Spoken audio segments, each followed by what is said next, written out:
Hello.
A little bit slow. By a little bit, I mean quite a bit, but oh well. Warm-up rate, I guess.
Shouldn't have lost that tick. Doesn't matter.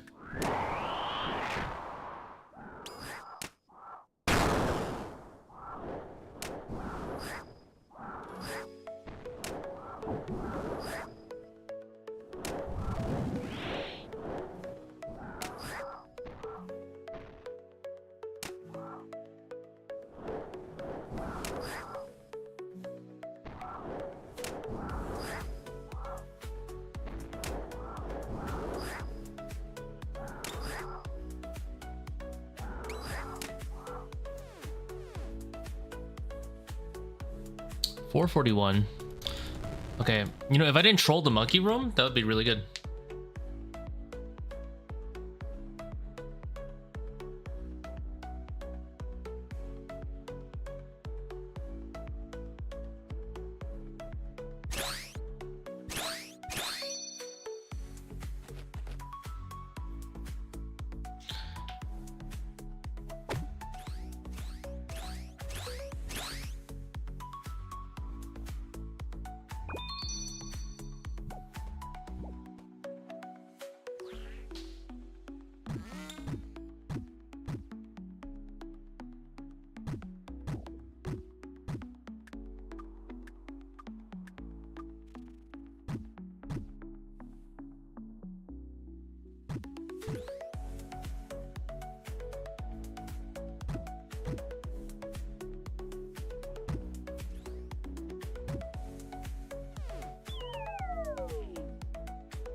How do you deal with the keepback invocation? Basically, if Akkha does any ranged or mage attack and you were in melee range, when he winded up the attack, it's too late. You need to be away from him before he even winds it up. 0-0? Kidding me?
You put yourself to skill in max. At the time, I was discovering new skilling methods. This is kind of fun. Just trying out all the skilling methods, to be honest. Like Driftnet, for example. It was also pretty fun because I was kind of like spreading out the skills, so I didn't really just sit like mining for like 100 hours straight. That makes sense.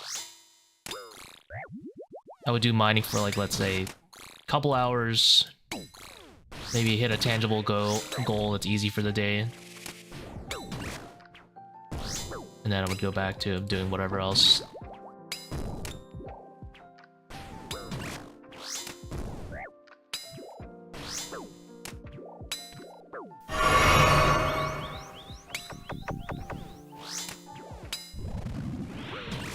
Having most of my... I kind of max like 15 skills at the same time to 99. Pretty much everything that wasn't combat or slayer, I maxed separately, like in the party. So it's kind of fun, like kind of like edging a bit.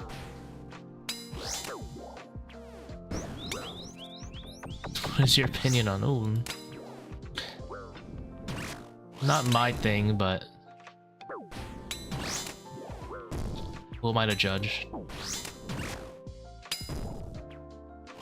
Runecrafting's brutal. Wasn't that bad for me. I mean, for me, I was in school at the time, so I would just like runecraft and study.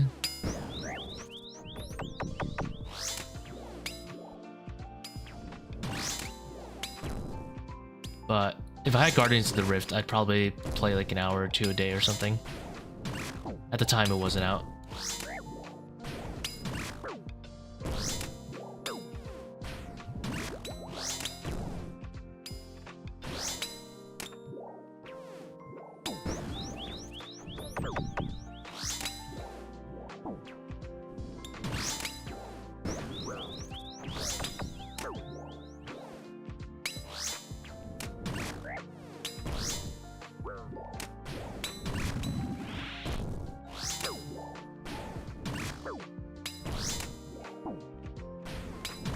One of the key things for runecrafting is just not to care. If you're doing blood runes, just don't doing bloods or salts. Just don't care if you're being a little inefficient, you know. It really helps a lot to not really just think about it. Like, if you're just gonna sit there and chisel and then just AFK, that's fine too, you know. As long as you're making some progress.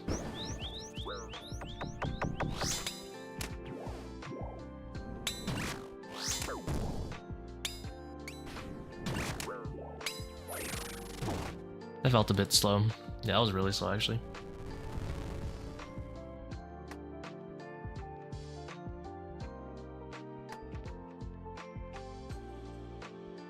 I didn't mind Guardians of the Rift, to be honest. I actually found it pretty enjoyable. Maybe that's just because I'm a psychopath.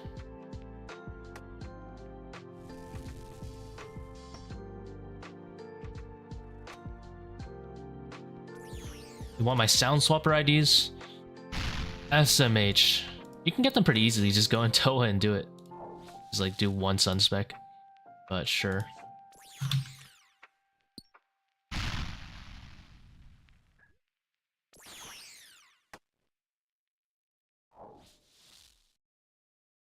I'll be honest, I don't know which one of these it is. I don't know which of these it is. I think it's 6406, but I really can't tell you. You just basically turn on the debug button on the bottom, and then you just sunspec, and it'll tell you the number right there. In case I'm being an unreliable source, you can definitely get the answer doing that.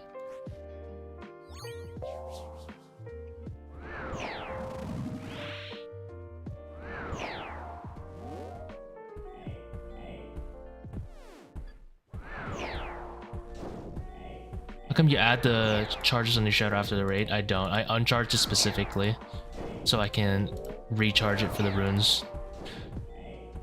So I start with it charged, then I uncharge it, then partially put back most of the charges. That way I come out with some soul runes. Although I do need to change the numbers so I don't waste as many chaos runes, but who cares?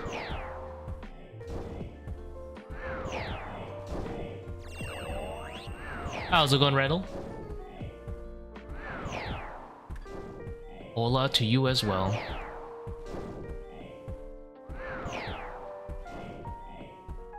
The giant pouch update? They're doing another update?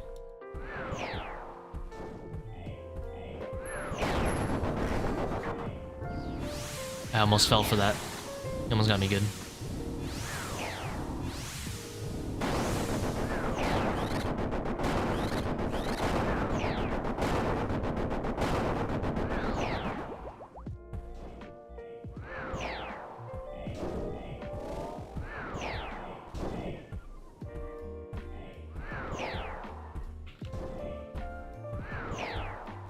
Oh, where you don't have to be 85 runecrafting? Yeah, I'm okay with them power creeping runecrafting a little bit like that. I don't really care, to be honest. At the end of the day, even if they do all that, it's just basically agility but slightly faster.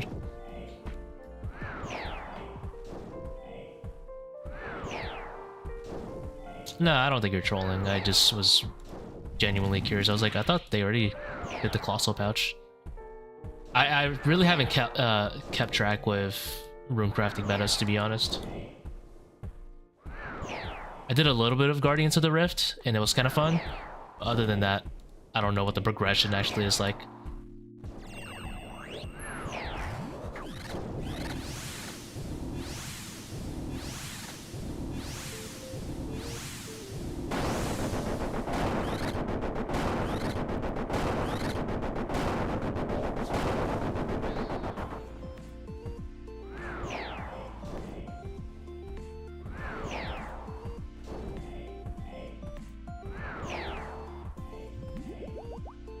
Oh my god, he's 28%. I thought he was about approaching 20%.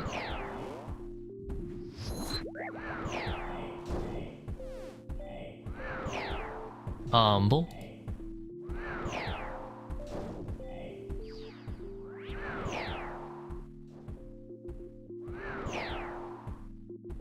Hey, some guys want build to run you some runes, true.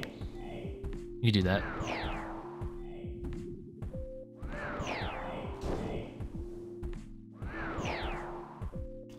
Honestly, just mining a ton of day out while you play leagues on another account may not be a bad idea.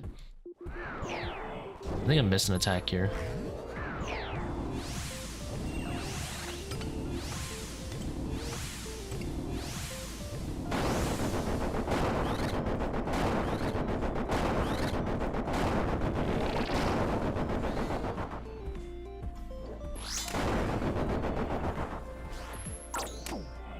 I don't know what part of the cycle I'm in. I think we're pretty good right now.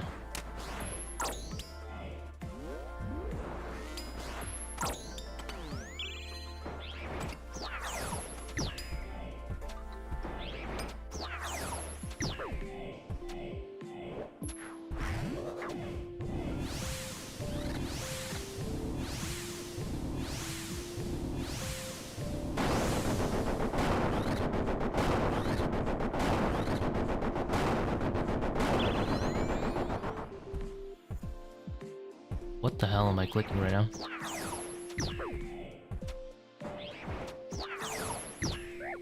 How's it going, God of War?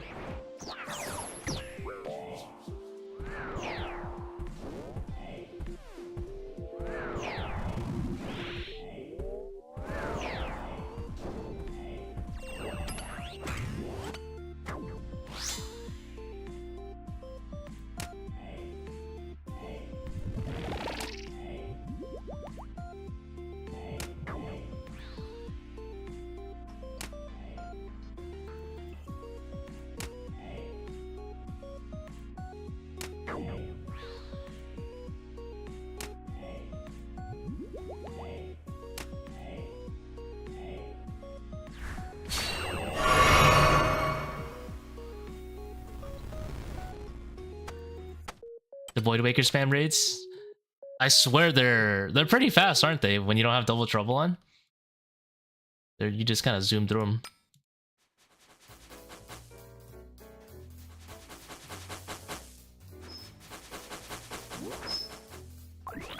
What have you changed? I'm curious. I haven't done it since that video, so it's been a couple of months. I assume you probably like take I assume if you own Rancor, you just take that. Balls are thick there. You can see that. Maybe Arania boots instead of Echoes. I assume obviously don't bring SGS. SGS is just like unnecessarily chill tech, but I felt like it was cool to have.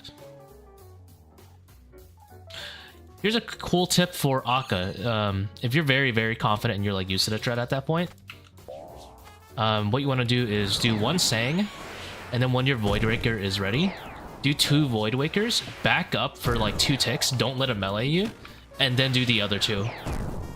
If you just like raw dog and just sit there in front of him trying to spam Bofa, he can switch on the second melee, and you won't be able to get all 4 off. So if you're really confident you don't need the HP for a hot minute, which you probably won't, then you want to do staff 2 Void Wakers, back up for a little bit, and then do 2 more Void Wakers. If you just stand in front of him, he's going to be able to hit you a little earlier, and you have to kind of like stop on the 3rd Void Waker. I kind of found that out after the video.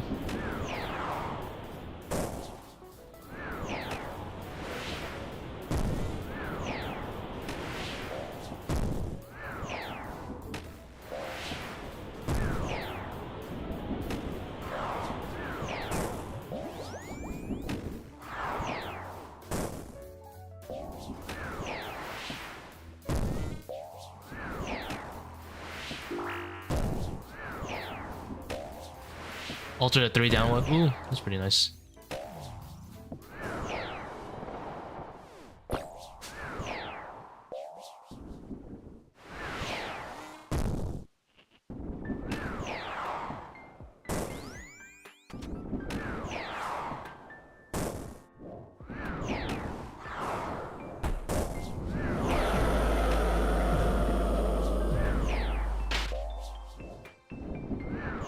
Going adrenaline on Obelisk. Oh, okay. Are you going double power? Or you do single power and then life?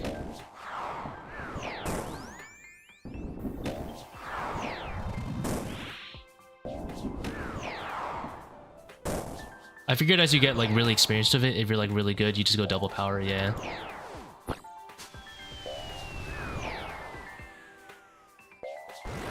I realized like the Akkha Kephri route for Bofa is actually super good. Like it's kind of insanely good. You don't even about needing to know like tick eats or anything. You're like chill on Obelisk. It's like built-in ancient haste kind of. Just because the orbs get switched to like a more favorable position.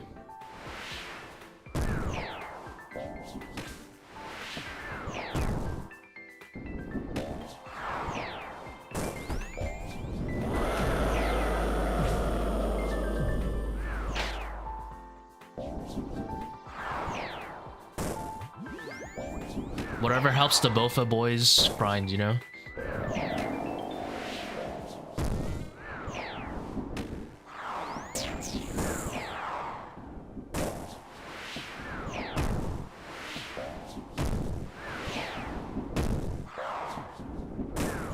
Akkha Kephri route. It's just tanking the other side of Wardens. I would recommend it if you have a very ranged heavy setup. Because if you have a ranged heavy setup, you get 2 range phases, and then it switches the orbs to a really chill setup. You may not think having the orbs swapped. Dude, I'm lagging. You can see my ping spiking right now. Anyway. Yeah, going the other Guardian. You may not think it matters that much, but it's actually really nice having the orbs swapped.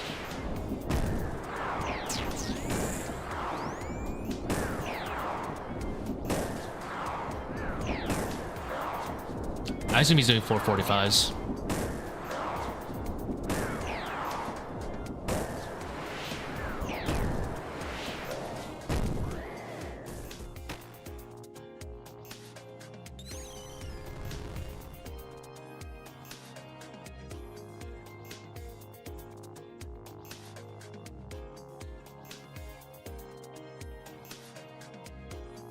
Oh yeah, he's taking the 485 route, and then he's just taking off the path, which is actually the other 445 route I have.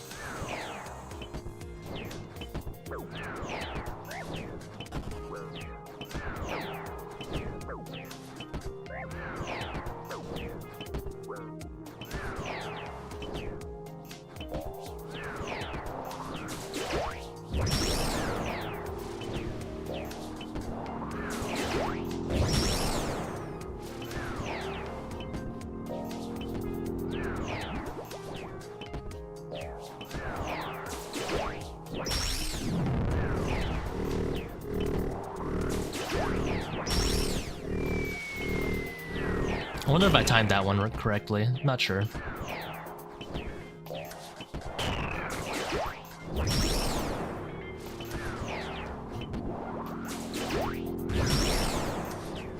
Should I risk my life to see if I timed it correctly? I don't think I should.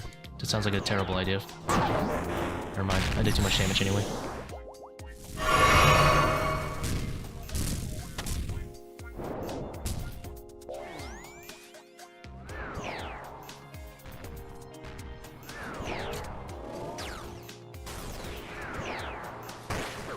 Yeah, if you're doing like a Bofa setup, you gotta do the Akkha Kephri. You will never go back. It's actually so broken. You're gonna be like, why the hell did I not do this every time? It is a little bit weird to get used to though, for sure. Especially the fact that he just chases you in melee, you see the face. It's so much faster doing the 3 down that way.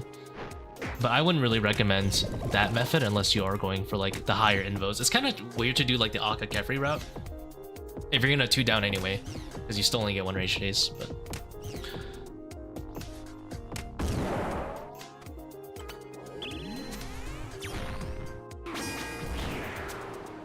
Akkha Kephri route, it's something I would recommend if you're doing like high invo, 3 down, ranged heavy setup.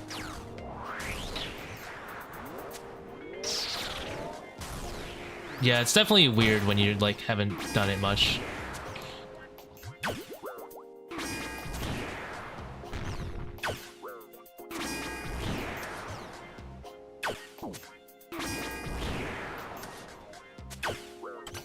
Oh yeah, I just realized I had Rancor on the whole time.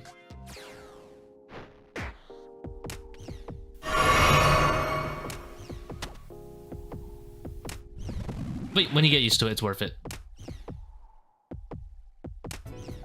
Yeah, the projectiles are easier actually on the Akkha Kephri Warden. Like, they don't line up in a way where you can get like meleeed and like slapped by a projectile at the same time.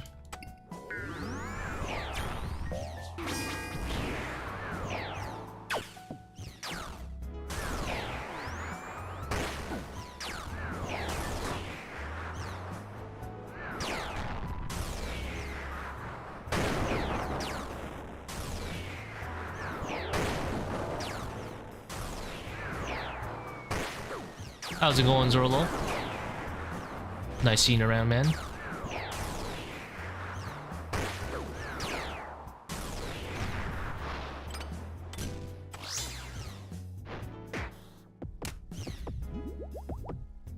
Damn, we're chilling right now. 3 restores? It's great. Rare Noxus Halley and your 425's a core whack. Is that stronger than BGS? Holy moly. That's cool though. Surely BGS is stronger, right? I could be wrong though. 66 versus 63 BGS. Oh, not bad. Are you using Shadow?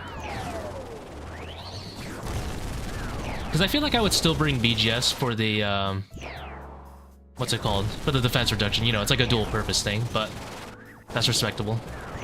No Shadow yet. I feel like I would still do BGS just to have it. Unless you're breaking both, which is a little bit psychopathic, but I respect it if you are.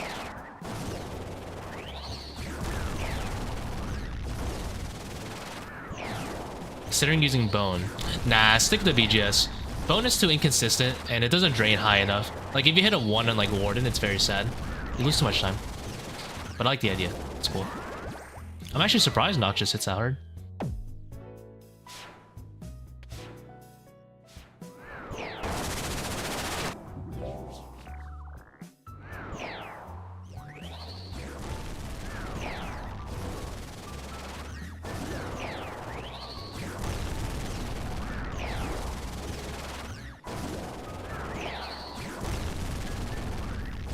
I guess it does also save you a tick going into P2. Because the BGS is a little bit slow, you lose a tick.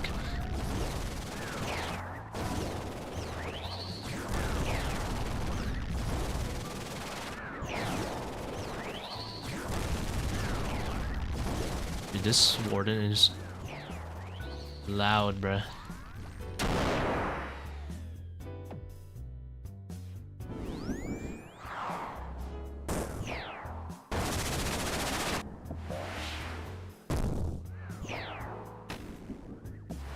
A little bit of lag there. Don't hurt nobody.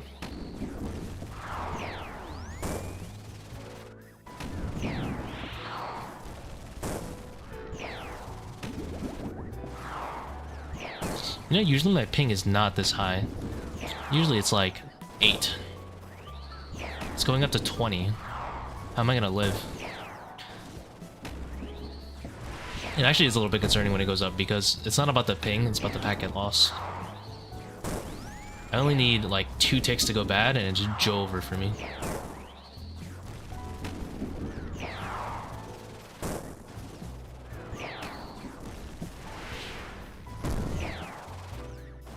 If the tile's muted, I want them like 1%. You know what I mean? Oh my, but that's so loud too.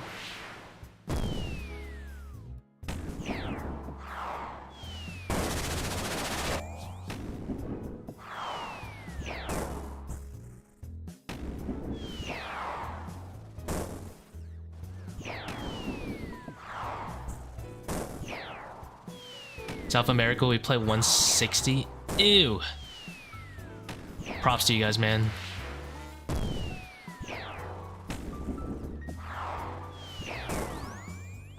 I could never imagine it. I remember I used to do TOB when I was learning with Australians. And holy, playing on high ping is so different. I had to stop going with that team because I just couldn't do it. Like, we would get clears, but it was just like, felt like an awful experience.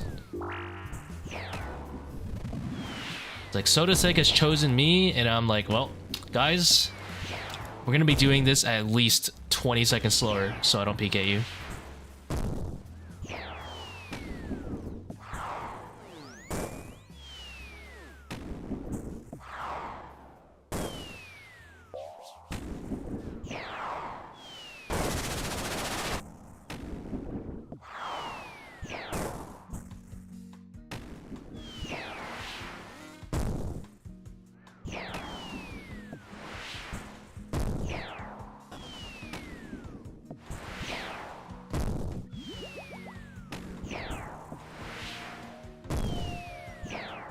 You going for the 2K cape?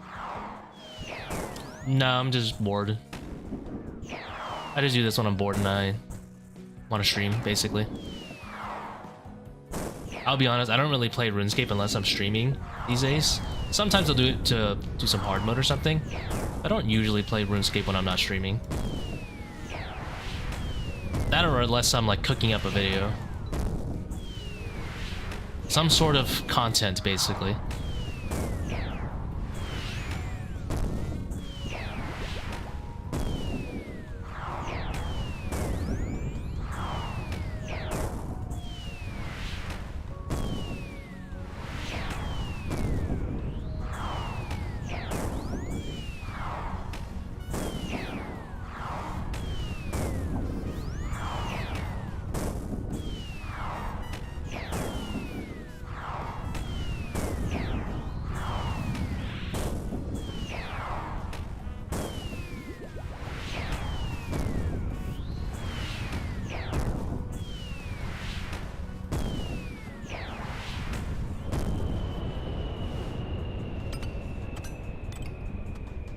The 445's made ToA fun again. I'm glad to hear that. Never purple. I feel like a long warden. No, that was a long warden. Dragon dart tips are money again? Oh, let's go.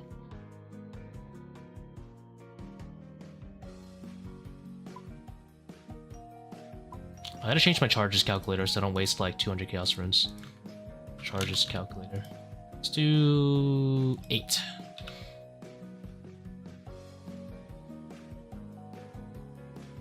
Honestly, I think I'm gonna remove this one.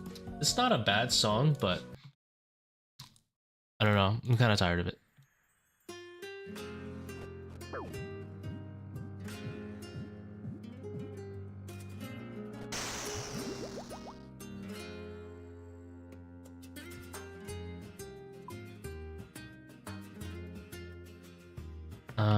Dagger.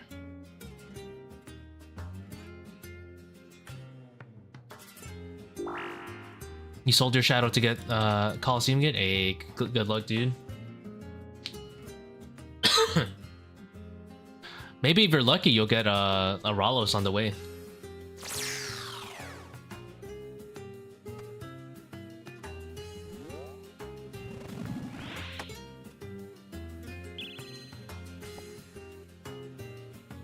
Ah, 1 billion ticks lost.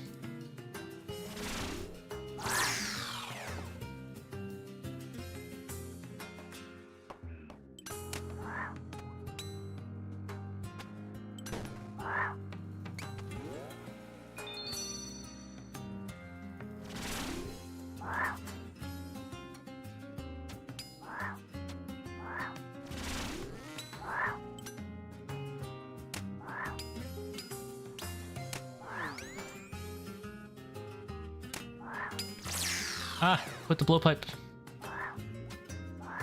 You menace.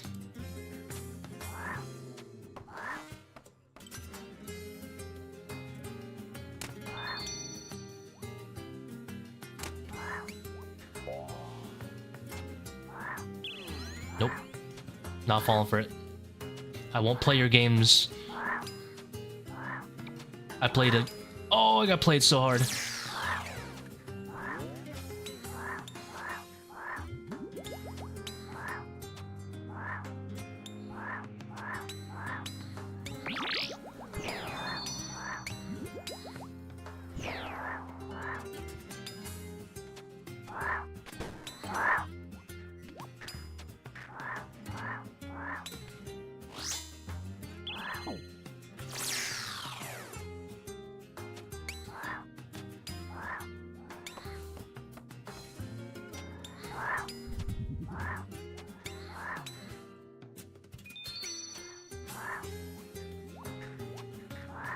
Man, that was really slow.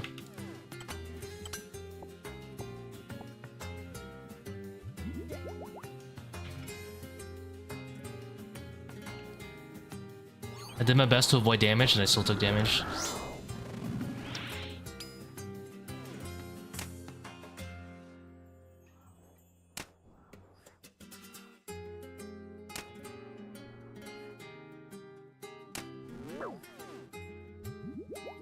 I think it'd be worth killing some thralls with Karis to get HP. If it's like one thrall, it's fine. Overall, it's not really that worth to like kill like 3 thralls.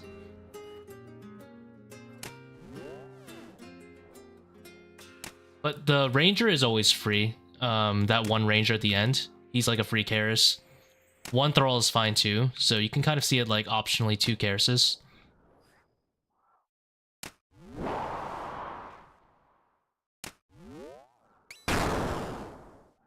I want him to melee me one more time. That'll summon the ranged baboons.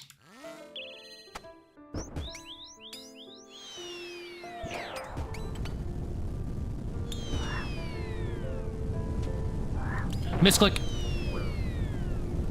No.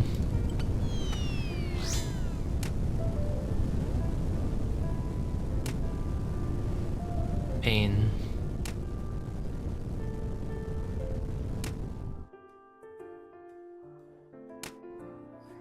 Yeah, the cursed baboons were just running away from me. I could have definitely played it better, though. I wasn't really in position to get them.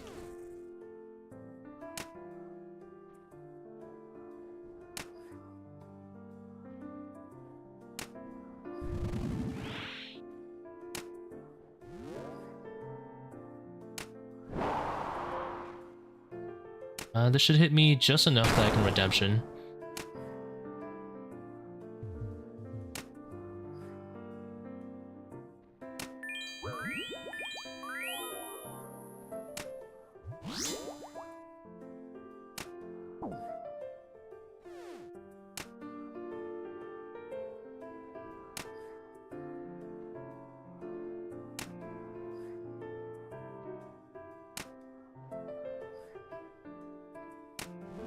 Ow.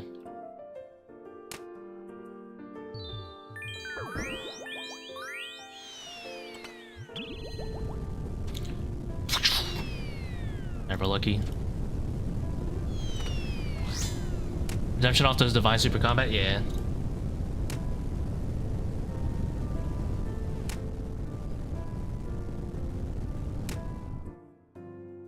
Will Baba's max hit have been lowered? Redemption is a really viable way to get a little bit extra HP.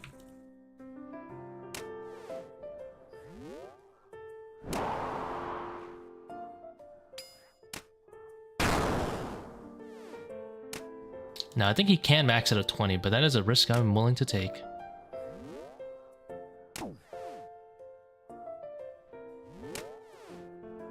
No, 9 HP, the worst.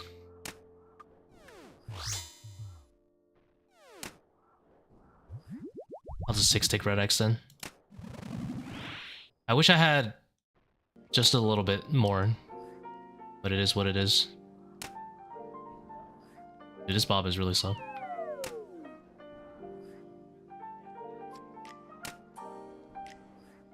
6 tick is like so cursed. I feel like automatically by doing it, my DPS goes into the gutter.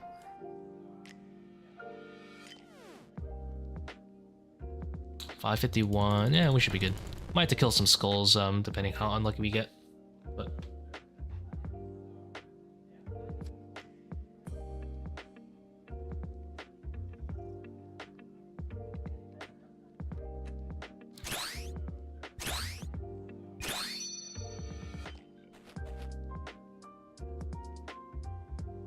I mean, there are some downsides to doing redemption off divine.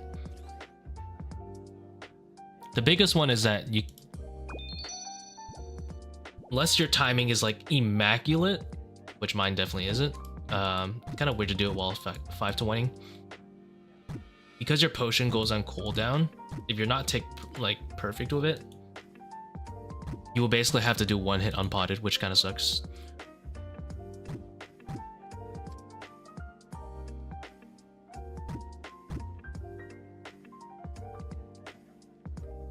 But if you are tick perfect with it, you can hit and then redemption that same tick, and then drink a restore and then turn it back on and hit at the same time. But old man hands can't do it.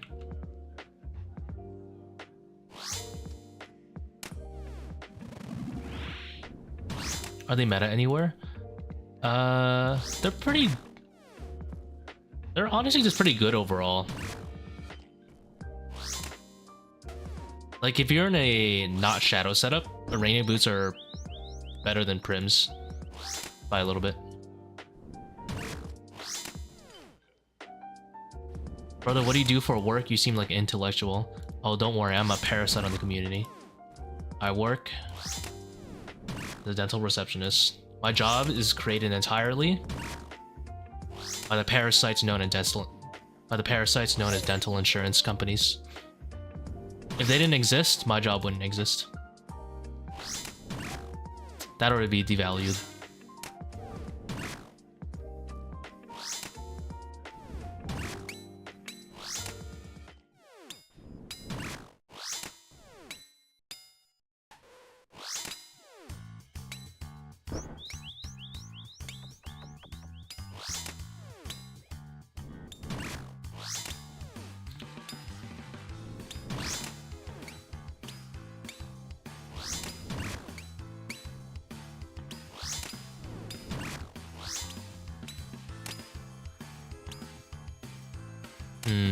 I don't think I can go for another one here. Because I'm pretty sure my Thrall procced it there. So I'm not gonna take the chance.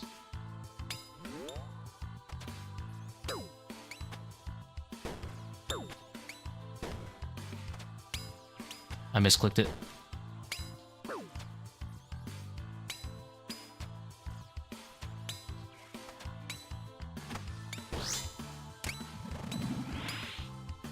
I did a little great thing there. Scale of 1 to 10, how hard would you consider Blorva? I would say, pretty freaking hard. Depends what your 10 is. Because if we're comparing it to just like, let's say, other CAs in general, then I would say it's 10, right? Like, just other CAs, I think Blorva is the hardest thing to do in the game. But if we're talking like miscellaneous challenges, like let's say speedrunning stuff that have nothing to do with CAs, then I would give it like a 7. Because like speedrunning like Inferno and stuff like that is harder, like going for that stuff, but that's not really content that the average player does. Even a lot of the CA players don't really do that stuff. It's mostly like you don't really know what to do in this game other than to do that stuff at this point.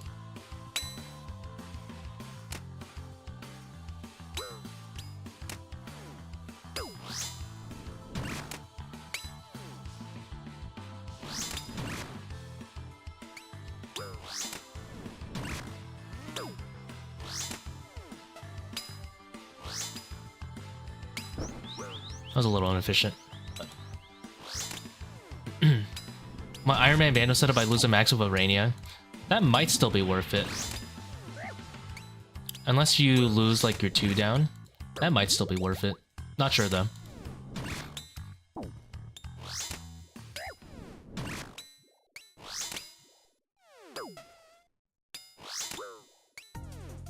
CBA getting them. See, that's a different story. Honestly, if you're an Iron Man, I don't know how... I heard they make Sarachnis really AFK, so I feel like that's a good reason to get it.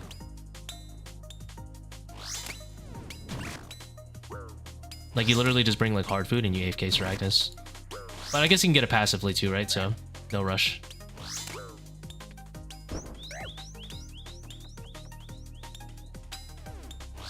Oh my god, I'm Kara's poking. But I hit though.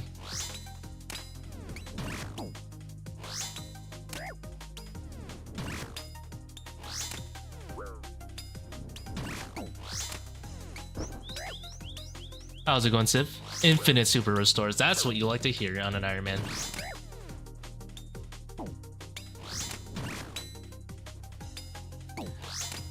I wonder if, the Araxites have that no superior spawn thing too. Apparently there's like tiles where superiors literally cannot spawn in the game. And that kind of concerns me. I wonder if that is like a thing too.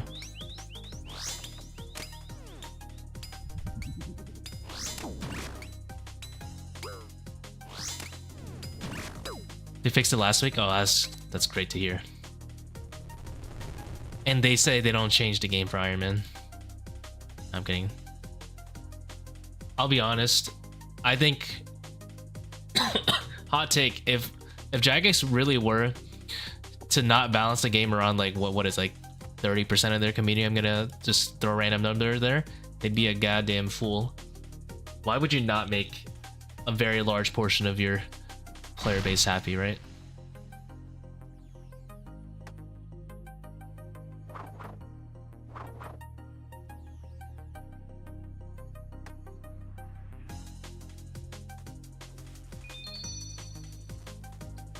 Yeah.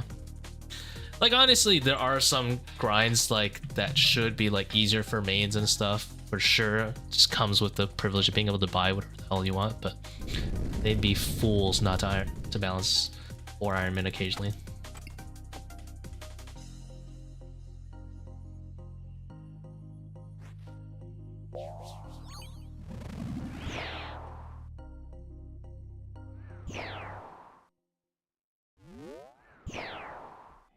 I never clicked that one in time. I should have just stood over there. That would have been better.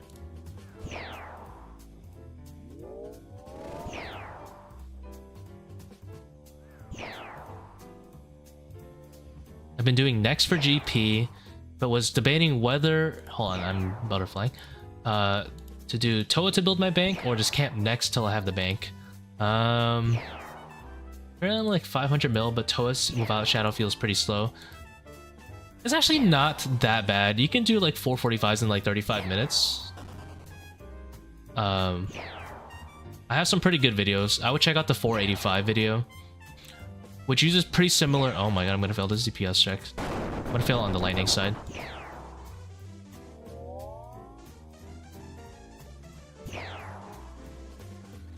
So I don't get absolutely gobsmacked. I gotta read the rest of your question, but hold up. I'm trying not to die. I assume you're asking which one you should do.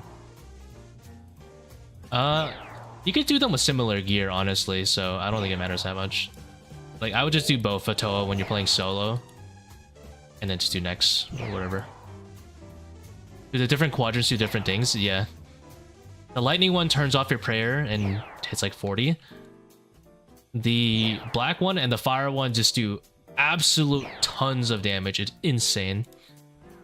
The black one drains your stats like Shadow Barrage would, which is really annoying, but it turns out HP is also a stat, so they drain that too. And the fire one is a lot of damage. The ice one lowers your attack speed by some amount of ticks. I think it used to be 1, but I think it's 2 ticks now. I'm really gonna fail 2 DPSs in a row. I don't think it matters that much, but...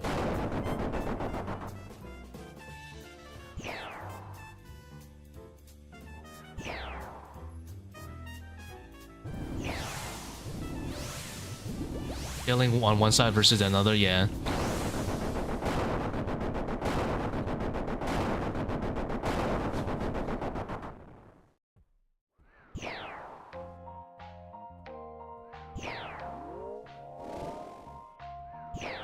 I don't think that procs. Nope.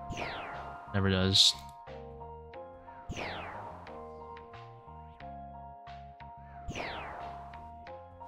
I messed that up. Ooh, this is so illegal. There's no way I can fix this now. I just gotta hope for streamer-like privilege at this point.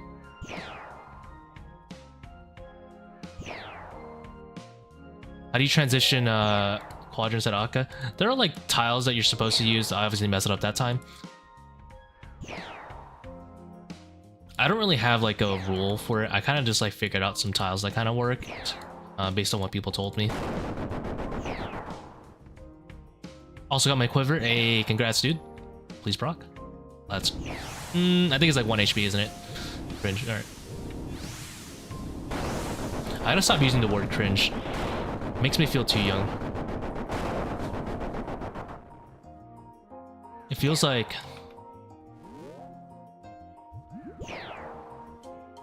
take early. I feel like I'm overusing it, and then it loses the meaning.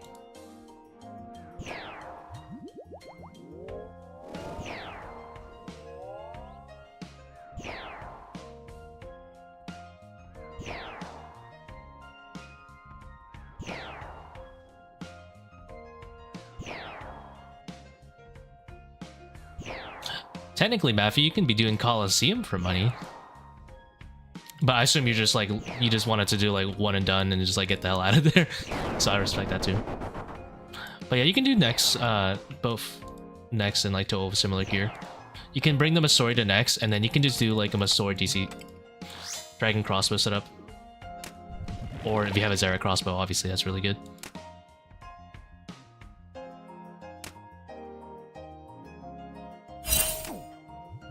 I need to pay attention before I get freaking missing ping to death. You know what, let me just drop the ego and heal.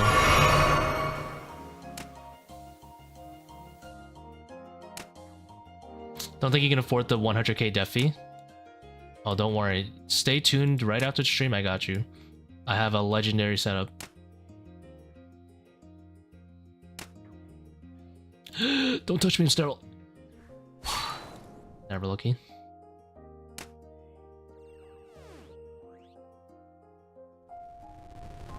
I can get you a setup that has like, let's say 150k or less, and can do Grandmaster theoretically.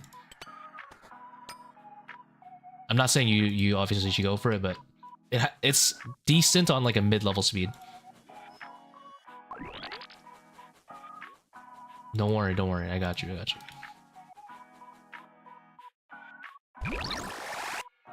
It's like, I think the setup is like 100 and like... I think the setup is like 140 mil, and it's got like 150k def fee. Don't touch me, I'm sterile. Yeah, that's a SpongeBob reference.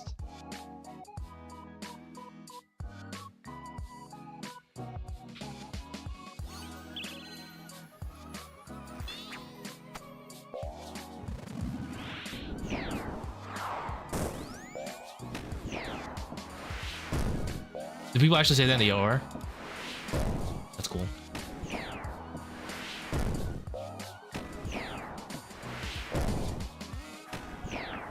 Yeah, it's the one where he gets the suds.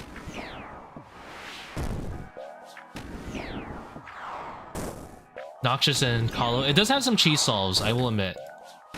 I would probably do a mixture of Fang and Noxious for like budget. Fang for the waves, Noxious for the cheese solves, and for soul is what I would do.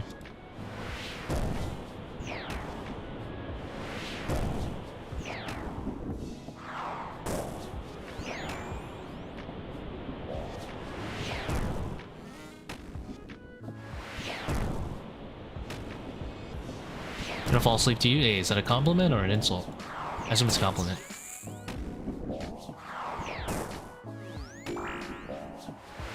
It better be a compliment.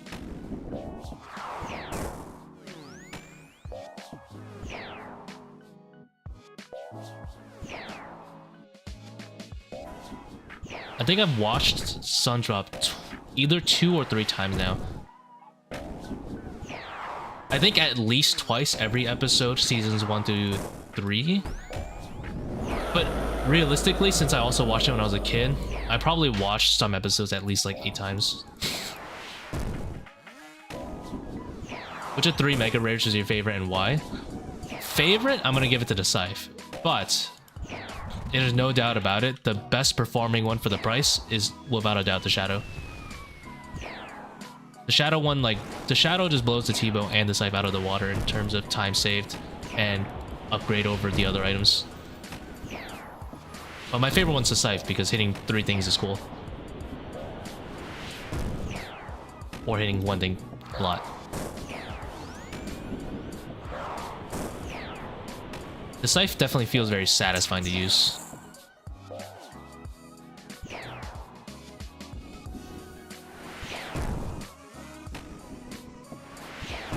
But without a doubt, raw power, it's gotta be the Shadow. It's not even close.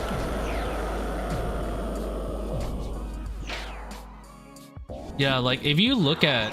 You know how you know Shadow is overpowered?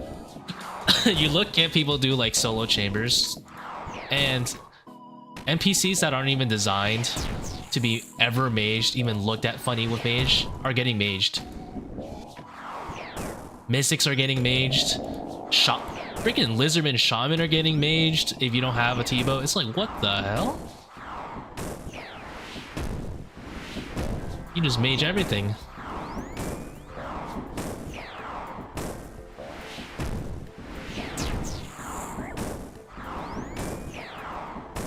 Which is the 3 mega rares with 4 tick? I kind of like them being 5 tick for one simple reason, is that you can feel like you're playing much worse, but because they're 5 tick, you're like... Does that make sense? Like, because they're slower weapons, it's easier to use, to pilot. If they were 4 tick, it wouldn't feel as impactful on the EXP drops either, even if the DPS was the same. I kind of like them like this.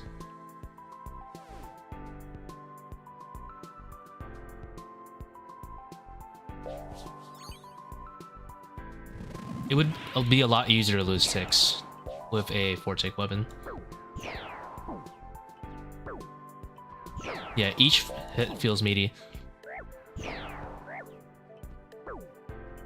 Also, the lower, I assume they thought about this when they first designed it.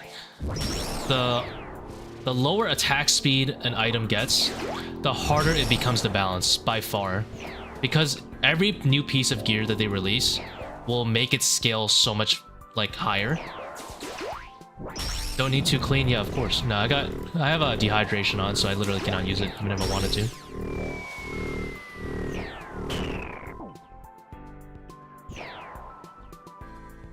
I think I was supposed to do it earlier, but you know, it's not gonna matter. Tick regen only matters if the streamer isn't privileged with DPS, and the streamer is always privileged with DPS.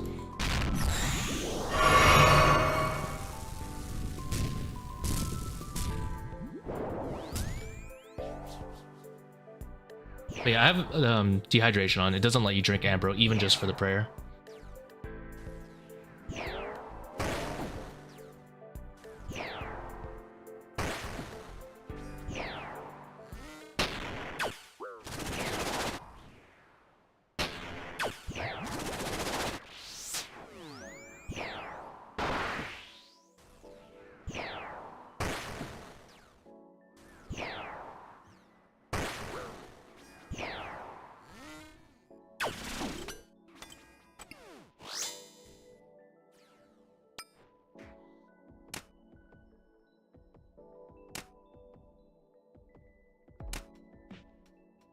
Yeah.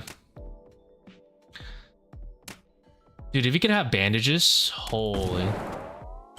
It's kind of crazy how overpowered bandages are, and people just don't know, because it's like the default to, you know, have diet. And then people forget about it.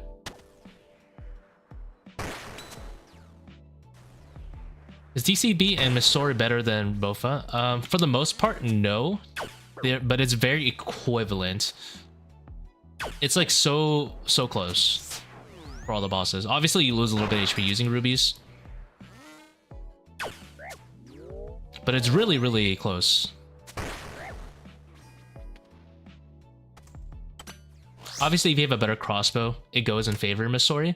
And Masori is a lot better when it comes to like blowpiping low defense stuff. So Masori tends to even out slightly at most pieces of content. That being said, Bofa is obviously like cheap to use. It's like an easy weapon to use. It's got 10 tile range, which is, you don't think that's important, but 10 tile range is like a crazy QOL. When it comes to, maybe not in so much in ToA, but you know, like Inferno, Chambers is kind of nice. Actually, maybe not Chambers so much, but,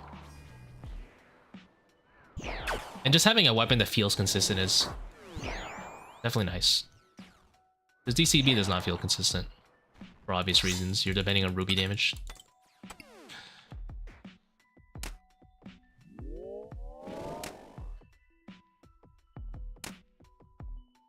Statistically, Masori DCB is like the same, but in practice,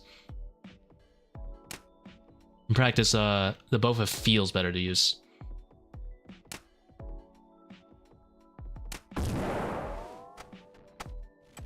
But yeah, there's nothing wrong with doing like a Masori blowpipe setup. It's actually really close, and if you have it, you might as well use it, and it's much cheaper to do anyway.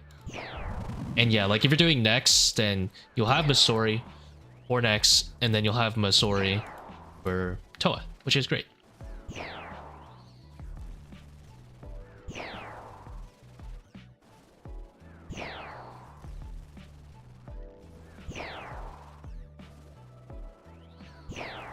Shamans and Vasa, yeah. I was like thinking about like Olm and stuff and Mystics. I was like, I guess the range doesn't really matter there. But definitely, oh, Shamans is beautiful, actually. Now that I think about it, I forgot about Shamans. You can just say spot without being on, like, long-range crossbow or something weird. Although, blowpipe is better. Like, in terms of DPS, but... Like, come on, you can just AFK Shamans. Like, who doesn't want that?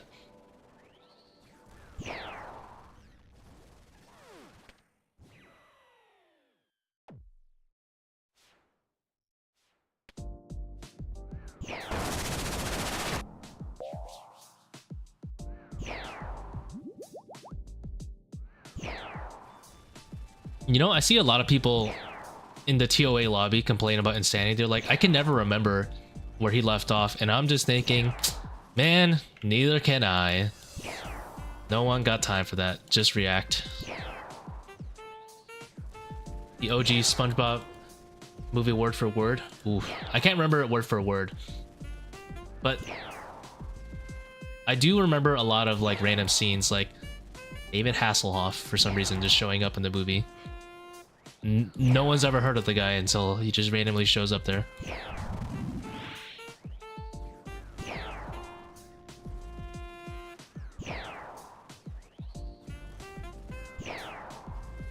Nah, you're good. I can remember.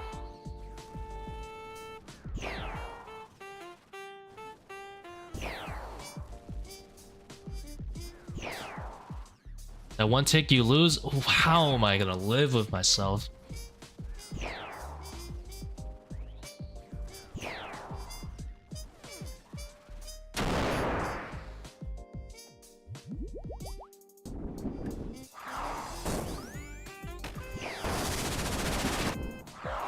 I don't care if I lose a tick or two. I'm gonna say it. Not here, at least. Yeah, it's definitely for the parents. I was a kid, so I definitely didn't know what the hell was happening.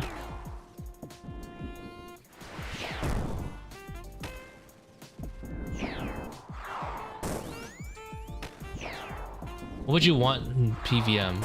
A raid or awakened bosses or wave-based like?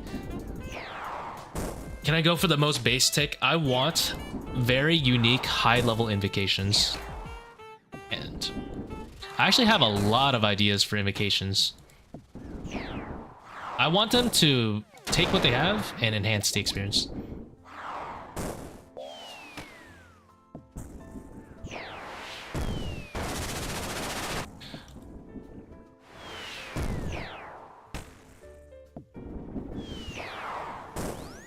Give ToA a little bit of love. I'm actually constructing a list of invocations I have ideas for, and I'm slowly fleshing it out over time. I think right now I'm on 14 invocations, but I've only done Akkha and Zebak so far. I have some other invocations from other bosses, but this one I'm trying to flesh out like to a really high degree.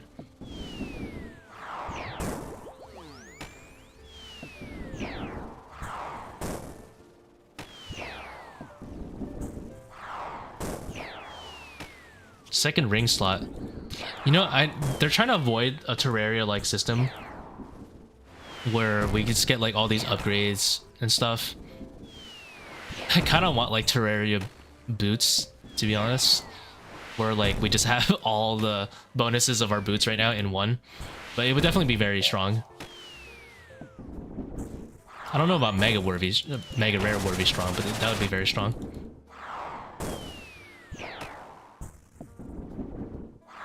Combine the boots. Think about it. Like, you could have Eternals, Prims. You can have the range defense, all that prayer bonus. Oh my lord. Give me my Terra Spark boots.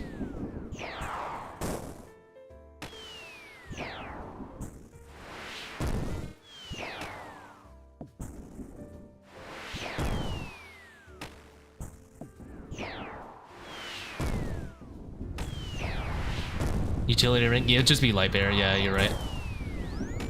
For overly draining, it would just have Ultor Magus, but for like every other piece of content, it would definitely just be like Light Bear and Ultor or something.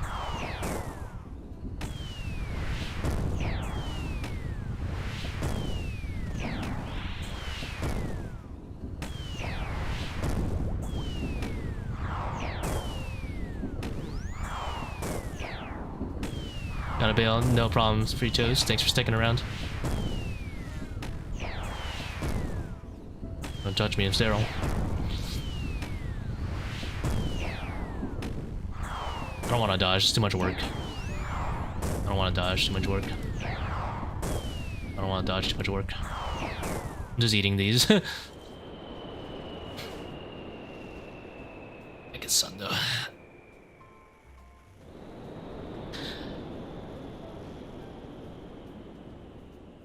Where are the perps?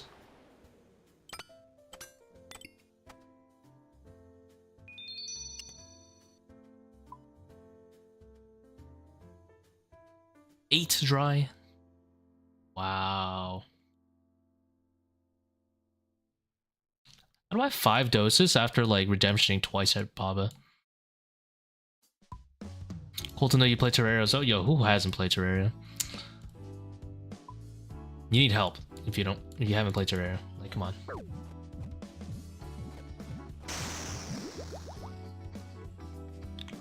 Terraria is, as they say, a GOAT game.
You know what I'm kind of mad they like put in the dirt? Phantasy Star Online 2. Very, very mad about that game. That game went from one of my favorite MMOs to complete dirt.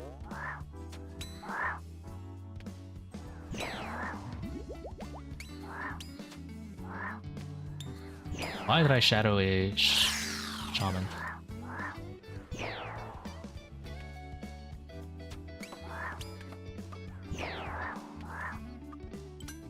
Oh, nice try, game.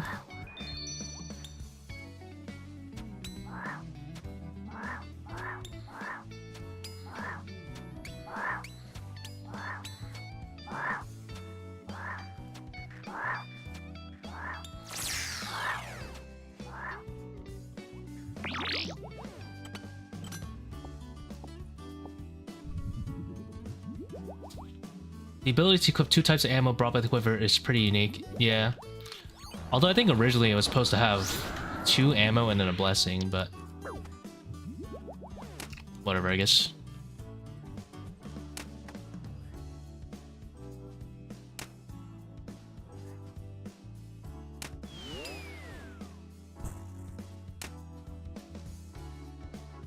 You think other upgrades like that would be cool? Just like having extra stuff?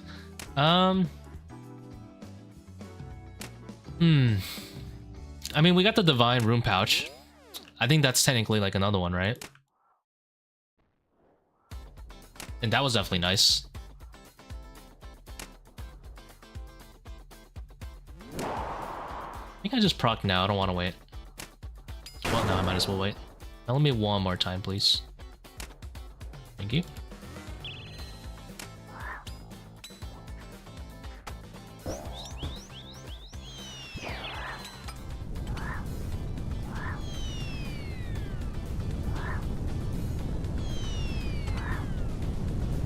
No, I didn't have piety. That is reportable.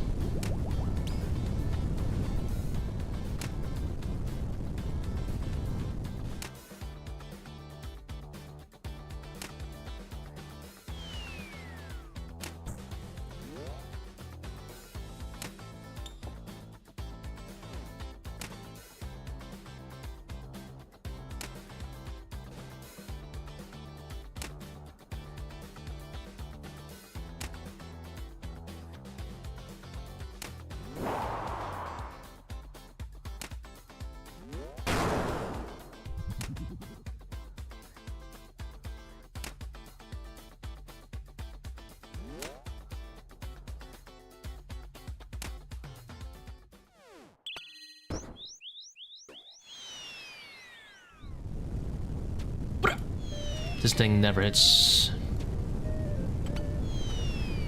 Why do I bother?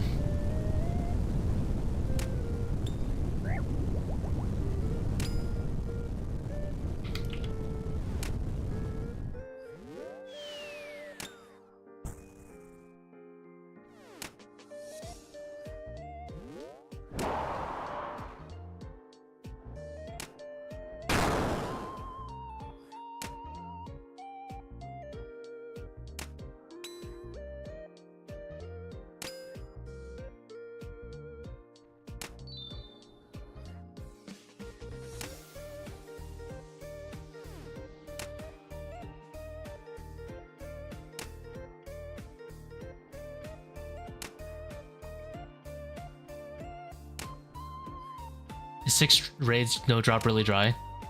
It's dry, not really dry. It's just on rate. It's legally allowed to complain. You know?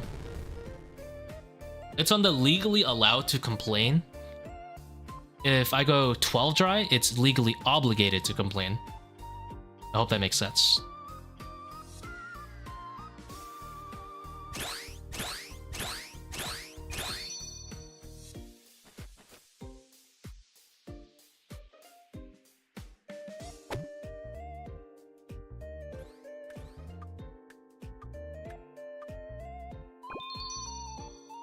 $85 raids is 99% drop.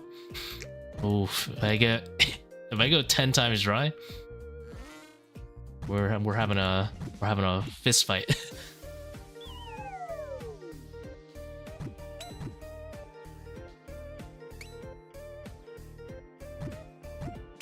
Nah, I'm kidding. It's fine. I actually wouldn't really care, to be honest. I might care if I actually cared about the money, like, a lot, but... yeah, 50-50, as they say. You just get it or you don't. There's that one guy that went, was like 23,000 dry for his giant mole.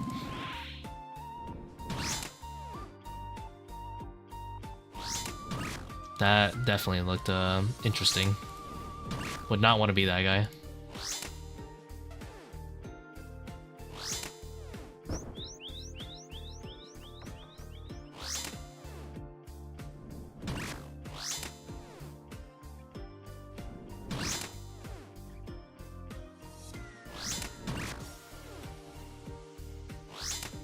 Magic Fang, 9x straight. Oh. The only nice thing about that is that at least he came out with a lifetime amount of scales. That is the only nice thing about that grind.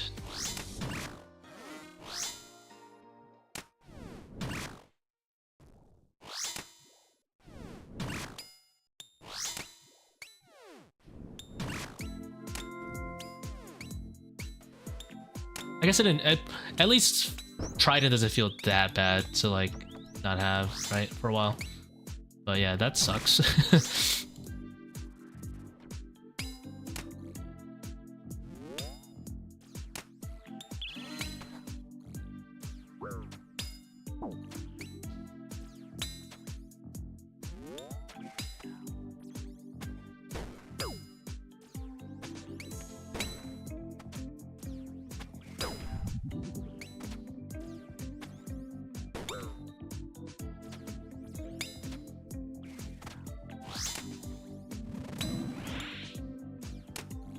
Dude, I'm hitting like 5s on this guy and like 10s.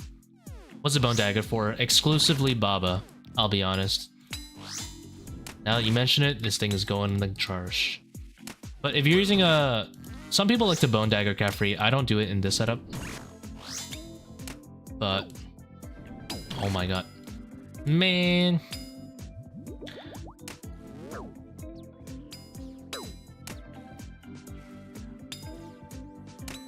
Bruh, 2 hits.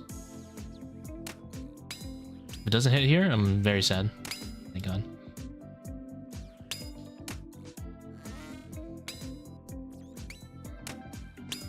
There is a small chance I die here, which I'm willing to take.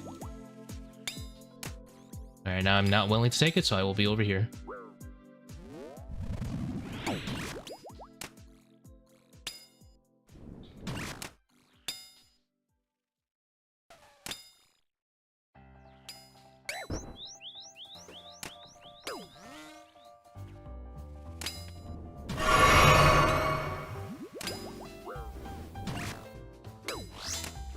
And I wish I didn't get exploded, because if I didn't get exploded, I'd be able to tank a little bit longer.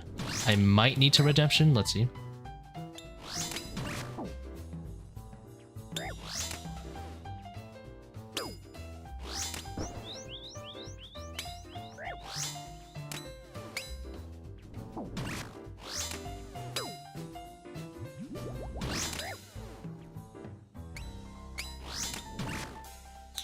The Bone Dagger, in case you're not aware of what it actually does, it drains defense and is a guaranteed hit. But it's only guaranteed on the first hit. The thing is, you cannot redrain with the Bone Dagger. The reason I don't use it at Kephri is because specifically I use it for Sun Care spec. But otherwise, if I didn't need the Sun Care spec, I would Bone Dagger.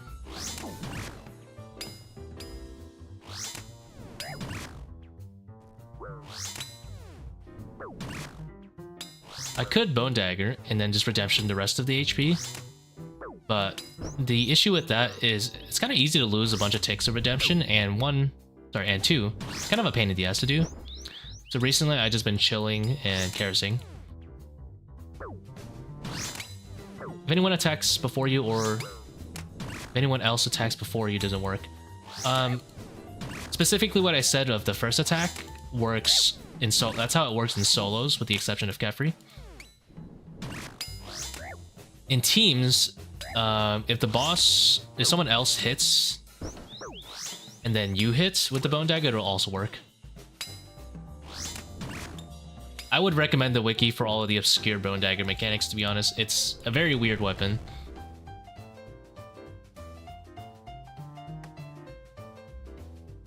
I give you a more in-depth explanation, but honestly, it's a weird weapon. Like, even for Kephri, it doesn't really work right. It's because it's glitched. It's very weird. So it has to be either your first attack, or like someone else needs to attack before you to kind of like make it your most recent attack on the monster.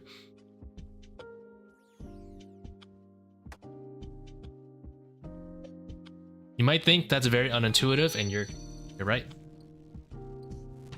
You're absolutely right. It is what it is.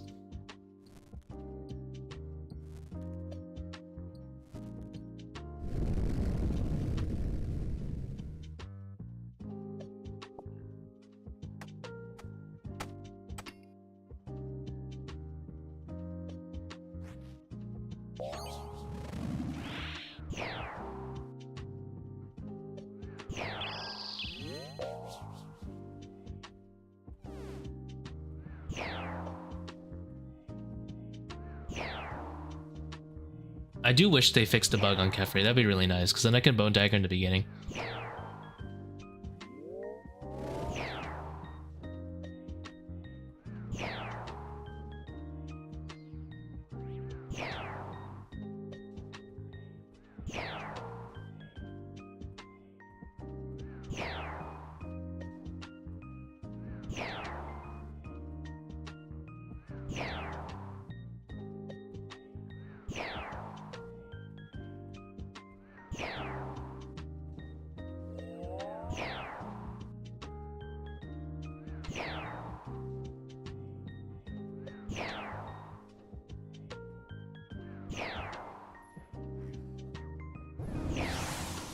Am I clicking through shadow? I'm just really good at the game.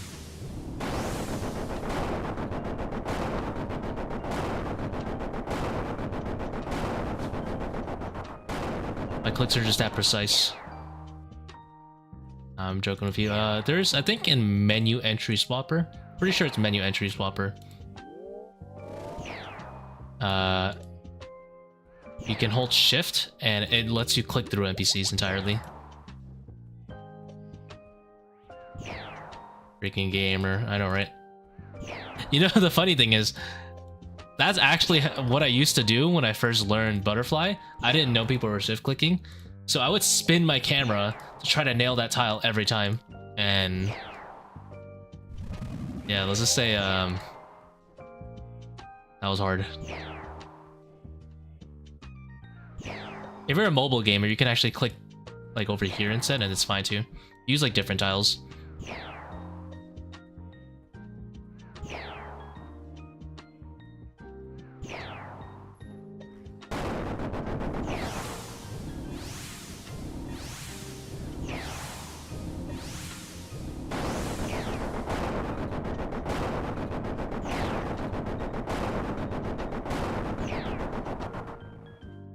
You're welcome.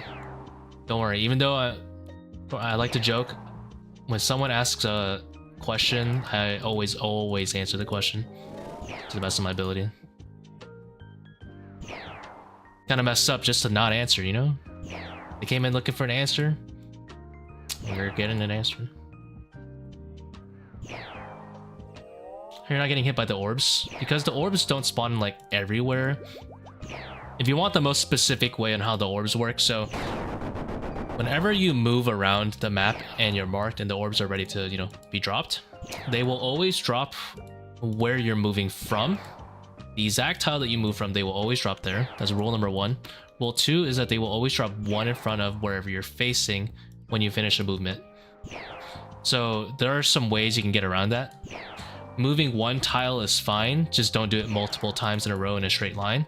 Moving 2 tiles is always fine. So you see here I'm like moving and running 2 at a time.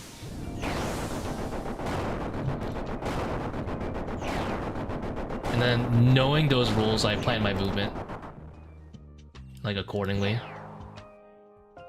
I actually put a lot of thought into my movement to make sure I'm not moving like back and forth. I'm always running 2 if I'm doing back and forth. If I need to do like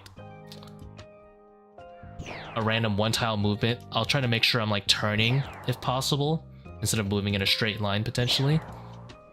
And then just get used to it. Like as you practice it, like that kind of movement becomes secondhand. Like, it just becomes like nature.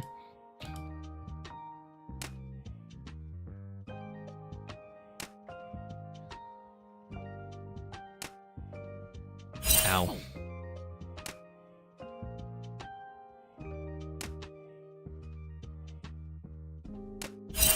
Ow.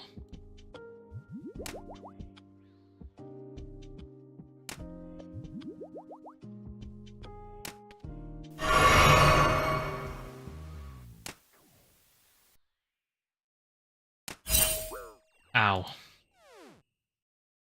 Now I just realized the orbs are different color depending on the quadrant too. Yeah, that's how you know the damage is taken. When you take an ice orb on, well, an orb on the ice quadrant, it's painful.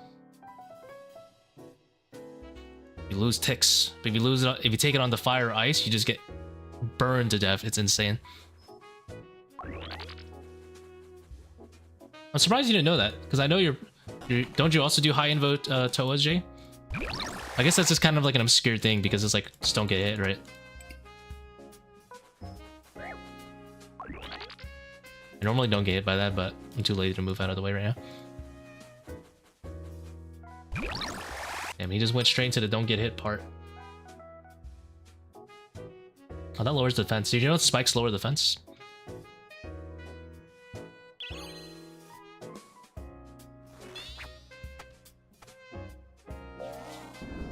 I'm pretty sure Augury was not on for that.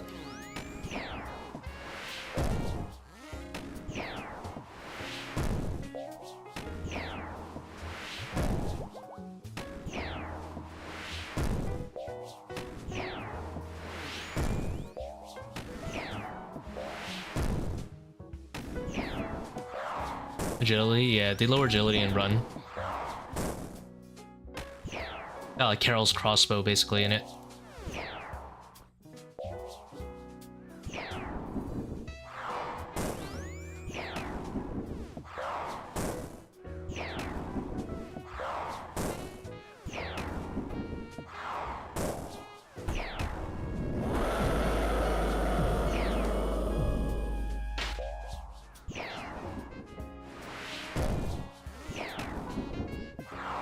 I wonder if getting hit lowers my points.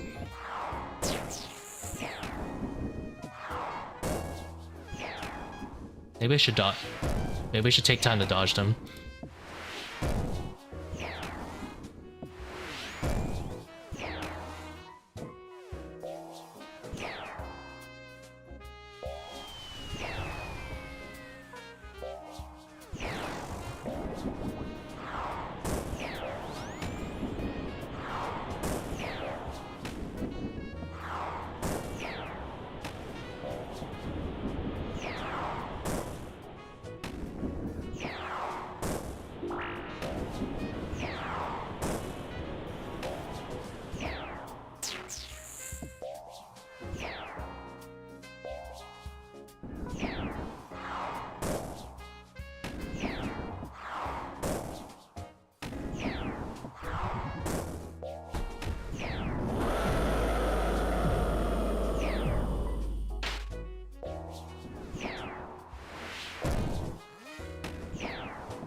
Oops.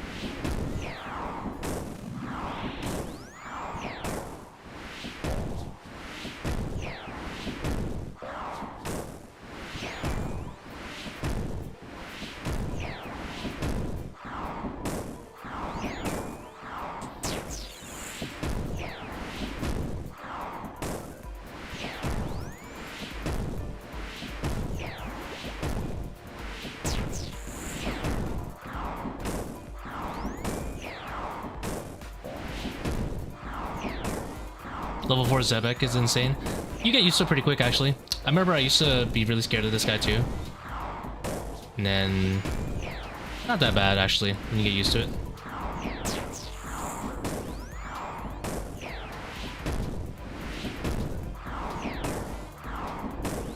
You do things like this, too.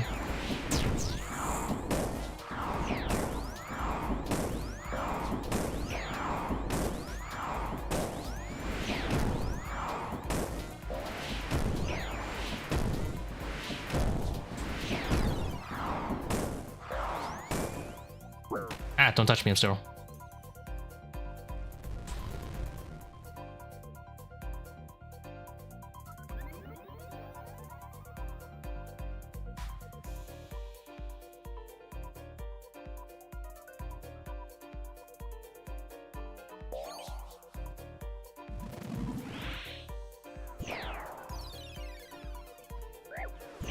Thank you, Gin Juice.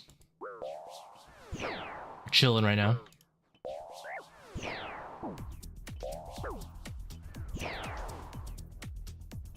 Yo, Bossman, what is, in fact, up, dog?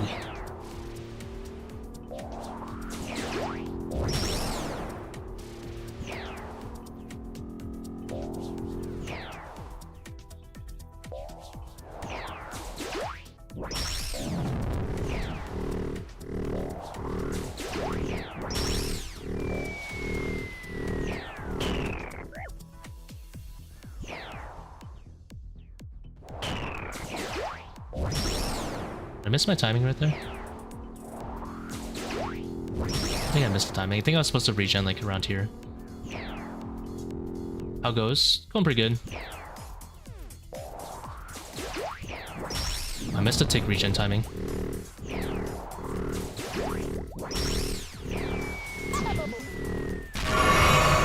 Oh, I'm just gonna use my streamer privilege and ignore it again.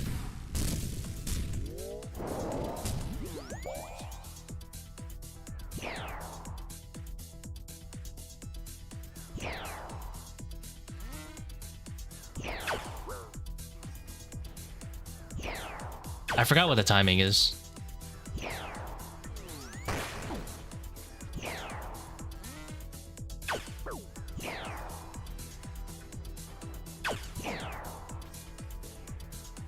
I think I'm gonna do another shadow here.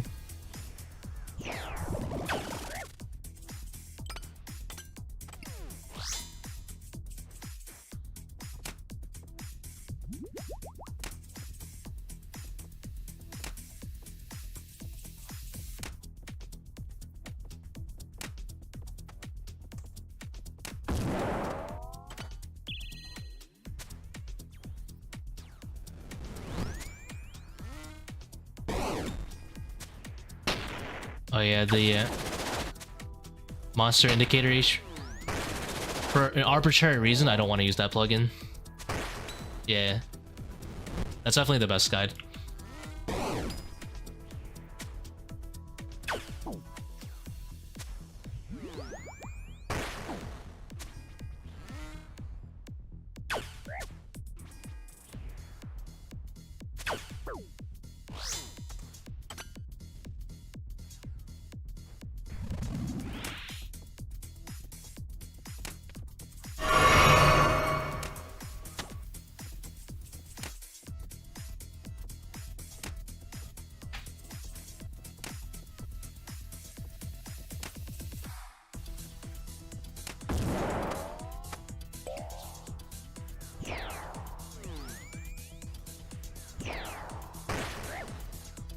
But you only bring Ultor overly draining is on.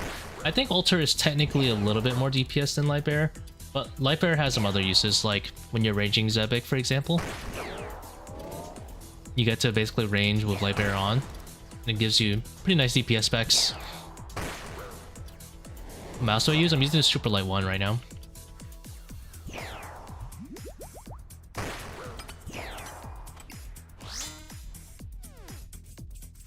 Logitech GP Pro X Super Light 1. Very solid mouse.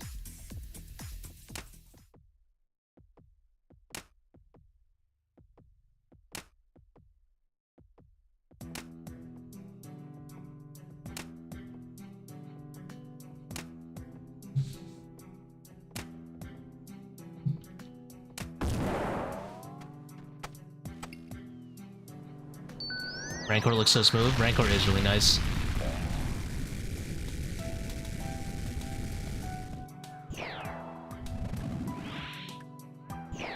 Reynolds, do you have stretch mode on in RuneLite plugin settings? No, my resolution is 1050 by 731. I don't use any UI scaling or anything like that, or stretched mode or anything.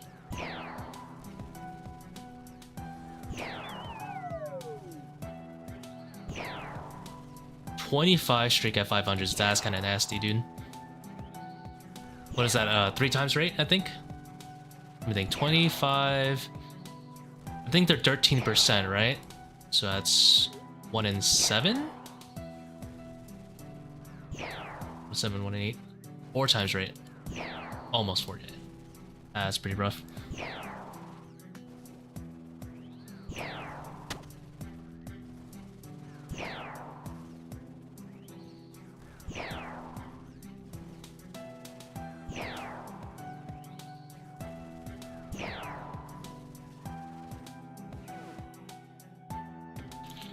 Get a little cheeky heal here. How do you keep the menu on the bottom right stacked? Mine is stretching in a single row. That is an in-game setting, if I'm not mistaken. I forgot where it is, but I'll look for it after the raid. There should be an in-game setting. It's somewhere here, I think. Or it might be this.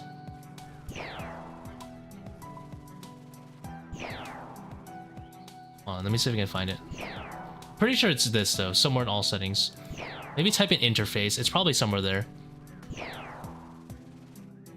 I feel like if you open up settings and type in interface, it's probably one of those settings.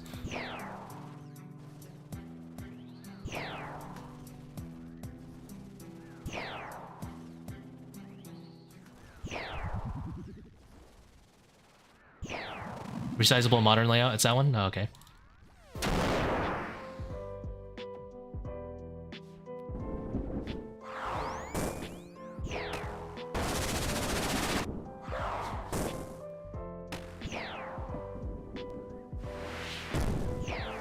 What's the codes for ToA annoyance mute?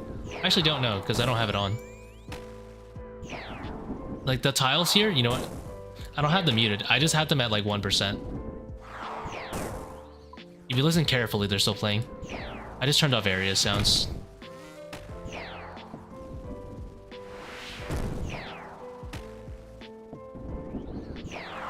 Yo, how's it going, Lake? Is that the Lake? You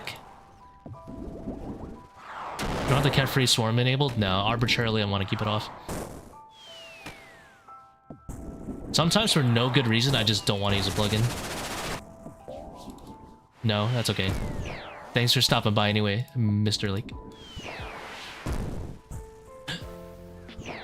Appreciate the views.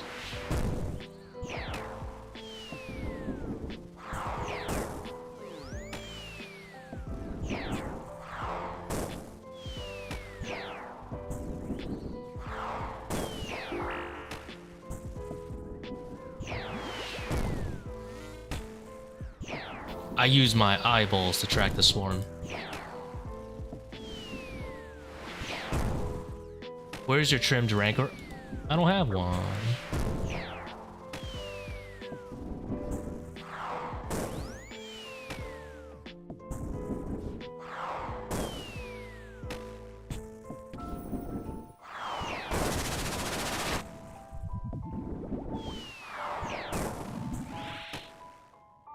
I don't want to do Disputer. Can you make a 400 info guide? Well,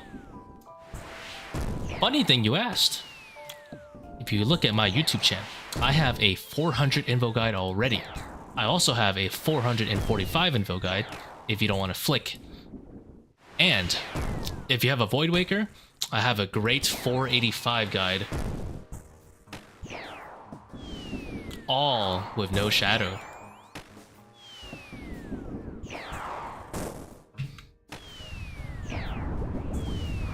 Please subscribe. Anyway, I'm done.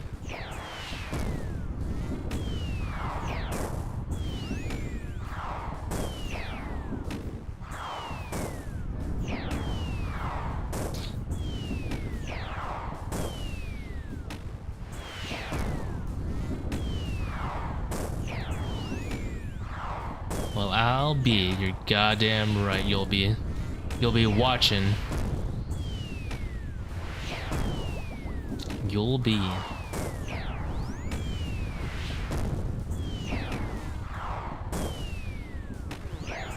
Oh, can't move.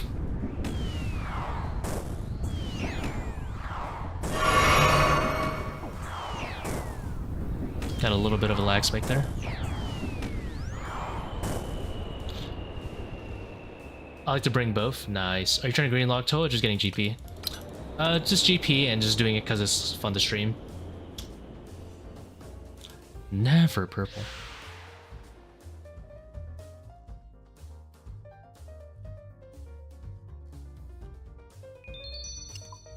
We're 9 dry. We are 1.5 dry now.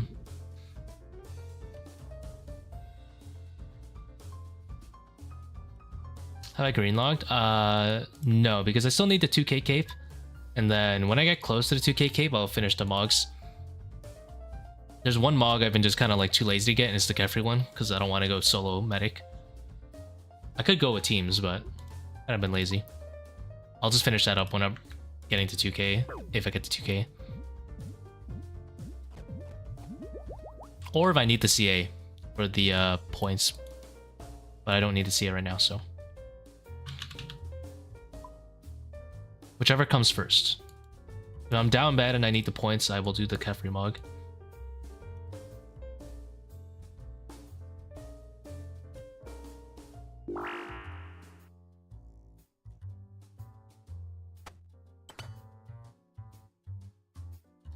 Do I play Iron Man? I do not. What invos should I run for the Chaos Gems? I would not recommend purposefully farming for them. I would just do the highest invo you currently can, complete consistently, and then focus on that stuff later. Ah, I think I lost 2 ticks there. It's not really worth focusing for the Chaos Gems because they don't help you enough that it's like super crazy to have. Sure, like dehydration is important, right? Or if you're going for like a fan kit, but most people that ask that question aren't going for it for the fan kit. They're just asking it because they want them.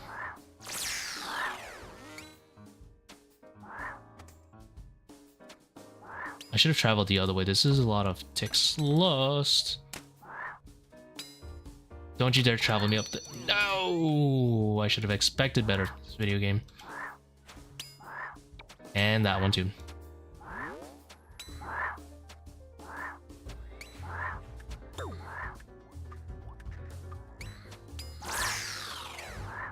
And that one too.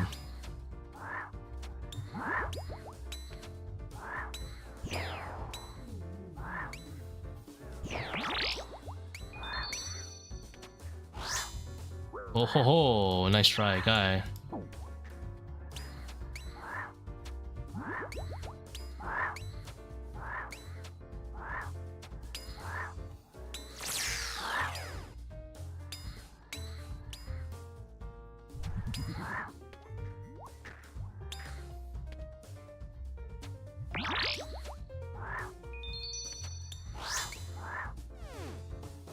Alright, that was a terrible bad monkey room.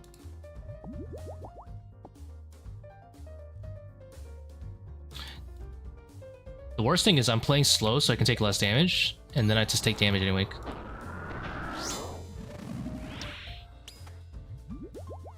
Devise BGS or Bone Dagger for 400. BGS for sure. It's got a much better hit rate. Plus at 400 you won't have the invocation overly draining on, which if you do have on makes Bone Dagger a lot more of an appealing option.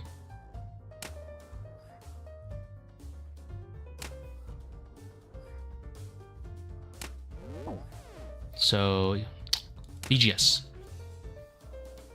Plus, if you're at 400, you probably are having like a Bofa setup or Tbow setup. Basically not Shadow. So for your speed, you're relying a lot more heavily on defense reduction than I am.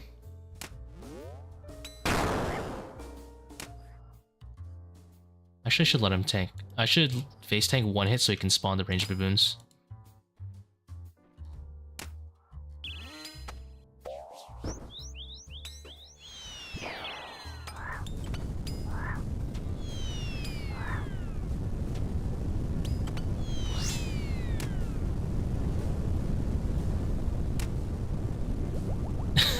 I'm so sorry, Fancy. I didn't mean to do you dirty like that. But as someone who is relatively well practiced, it feels god awful. I can't live with myself. When does he spawn rangers? So after the rubble drops, he'll go for one more melee. That's the one. So you want to like tank when you're like about to get to that point.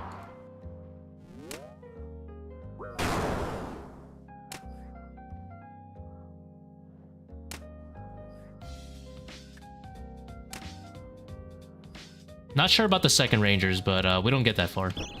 Hopefully.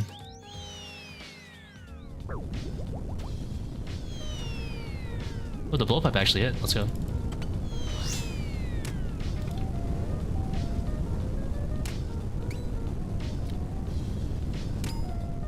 You know, I usually 2-to-1 there, but I think you lose one tick, so I haven't been doing 2-to-1. I've been doing more like 4-to-2.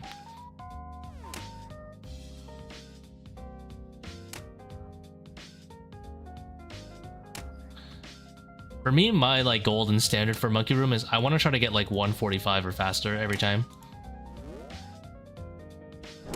So I think I'm like pretty sure it's consistent too if you're playing for it, but I always make like a bunch of random mistakes. You know, like swimming in venom.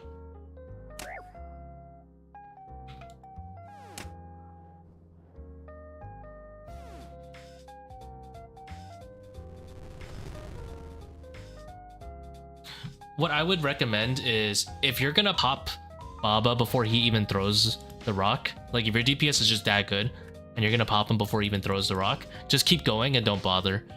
Because you'll get rangers so late into P2 that it's not worth stalling for, or like planning a face tank at that point.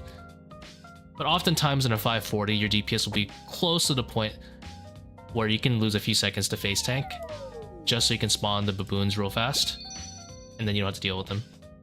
And it's still much faster than 6-ticking, even if you wait a little bit.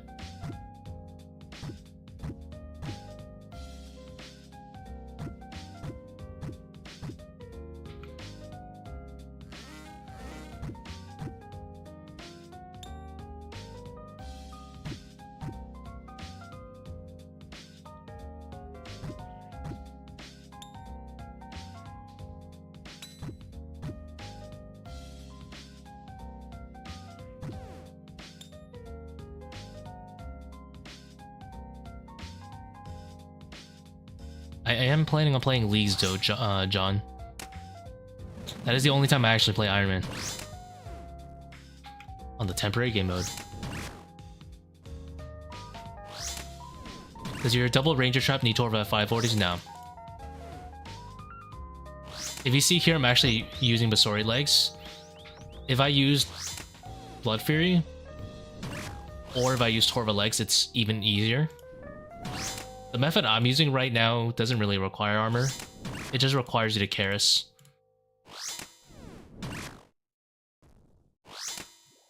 The more armor, the better. But Bandos top and bottom actually has more range defense than this setup currently has.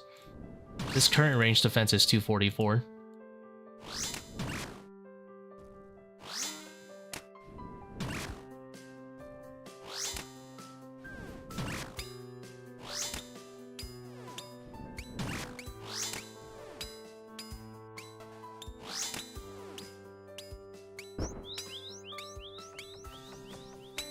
The more the better, obviously.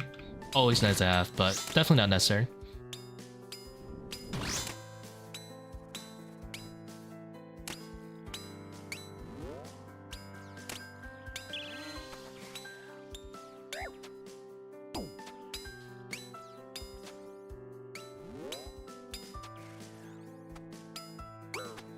Ooh, quite a few ticks lost there.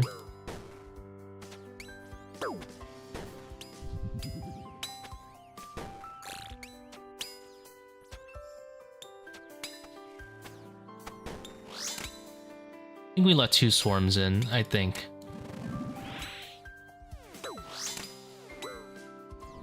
Kinda lost my chins. Well, since we let 2 in, we might as well set up the other trap. So sometimes my DPS is good enough that I don't even bother setting up this trap. But obviously that's not the case in this one. I'm just gonna set one up. And this makes it safer for the next set. But it's still pretty safe, even if you don't go for this.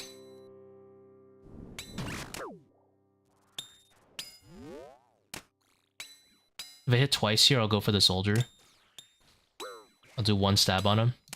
And then I'll go back on the arcane.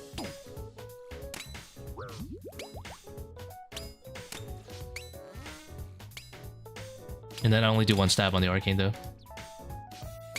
And this is where the trap gives you the extra safety, because if you don't have this trap, you get ranged while this guy's biting you. He only bites you like once usually, which is usually fine even when you're praying range, but it is definitely a little bit more dangerous than, you know, just praying melee.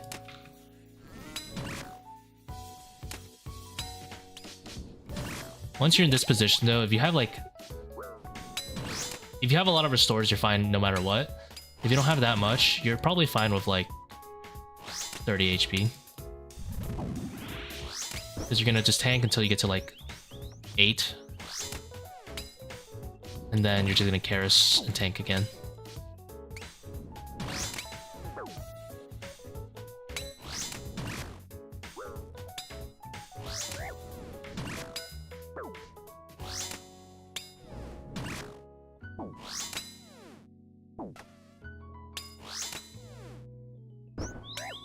And obviously if you have Blood Fury, like, you're fine. You probably don't even need to Karis a lot of the time with Blood Fury. But this is definitely the chill method, and obviously Rancor is free.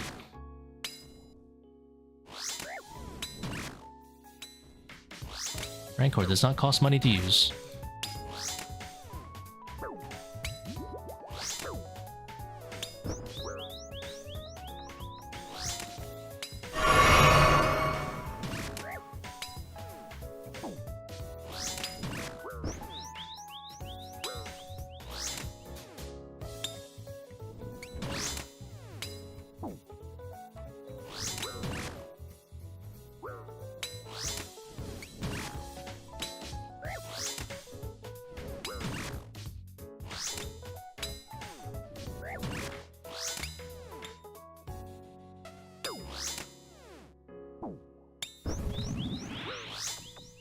And then this dung line saves like a lot of time, because you can hit right after like getting stunned.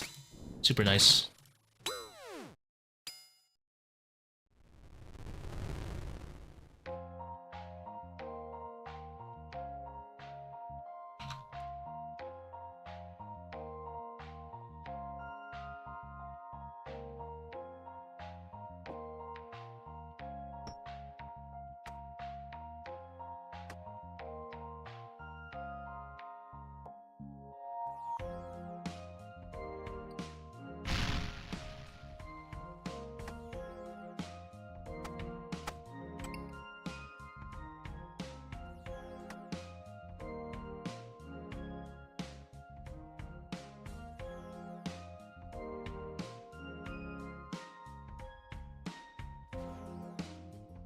I know, they need to fix it. I need my smashing back in the game.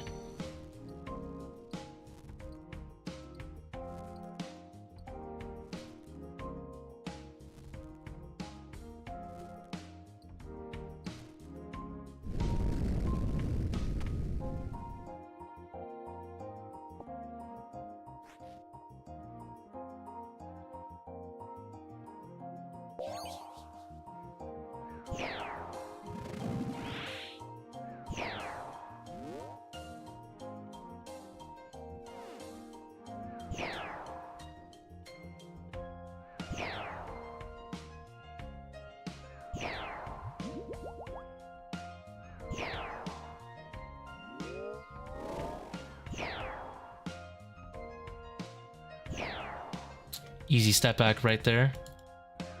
And you guys are proccing on that side. Always nice to memorize. Save a few ticks.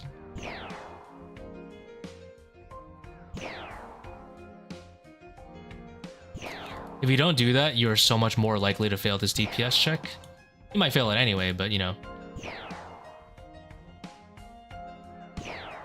Perfect example, I would have failed it right there if I didn't do that.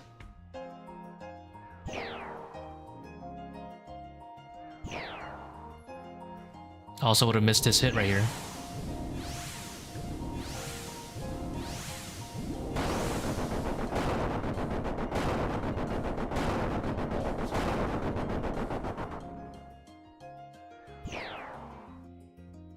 Works on the other side as well. This is when you do it on the outer edges, you want to manual path into the butterfly. This is an easy transition. Click 2 ahead. And there you go. Like you click here, and then you click there.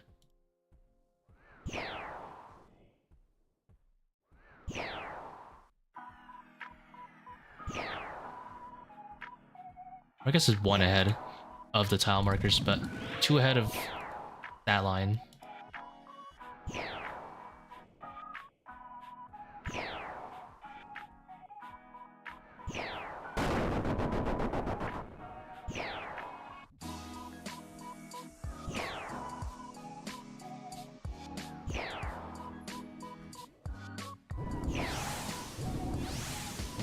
And you see, because I did that, I was able to get a few extra shadow hits on the shadow.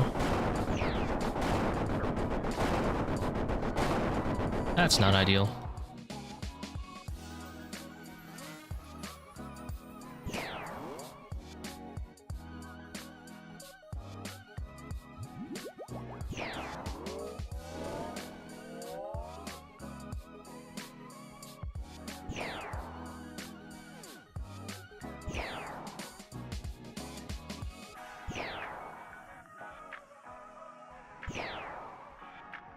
How come you ain't doing Tobs on stream?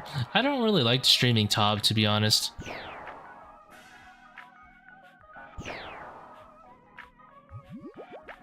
Oh. Holy shit, I didn't think I would actually do that much damage. Tob is great for like banter with the boys, but that's like not as good stream content. IMO.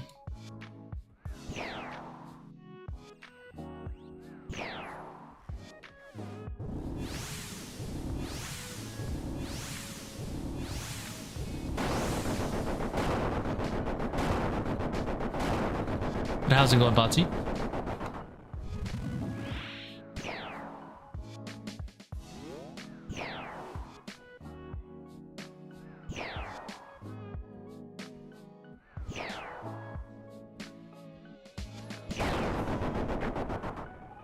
Whoa. Almost misclicked into my death. I should pray melee. There is literally no reason for me not to pray melee in case I misclick like that.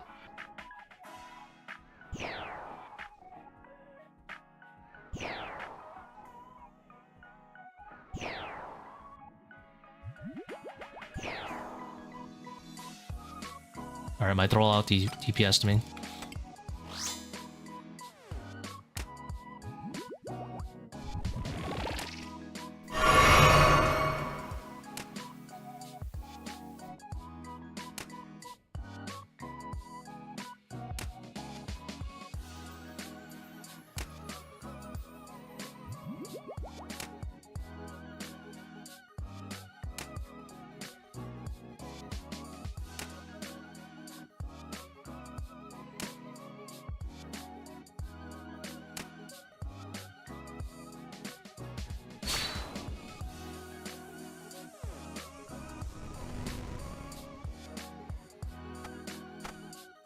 How did I know the cron this would be exactly here on my camera? That's some nerd shit right there. My screen's literally completely like blacked out and I just know that cron this is right there. I'm already clicking it.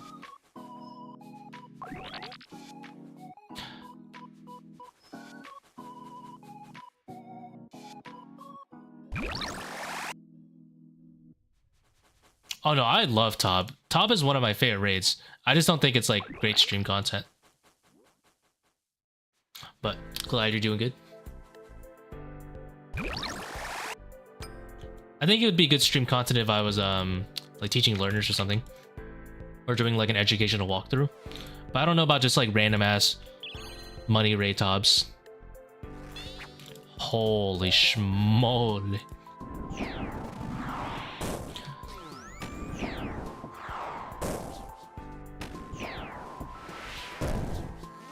$24 Seercull, we'd love to see it.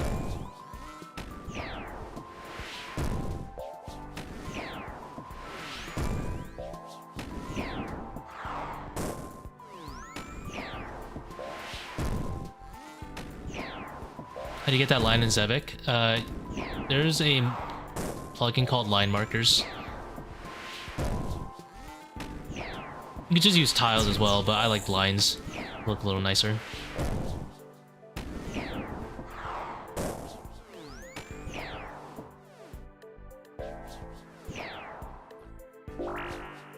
I'm gonna use a blowpipe. Where's my blowpipe?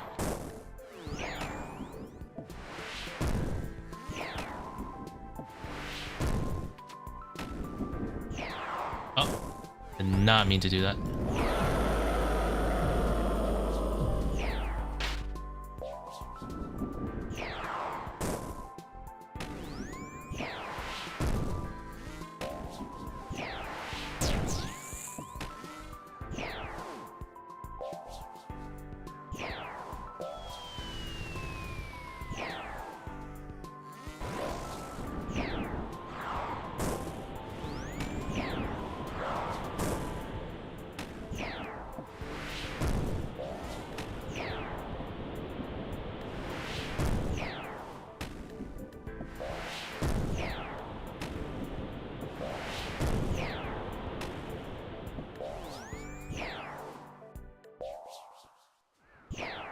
Don't touch me, I'm sterile.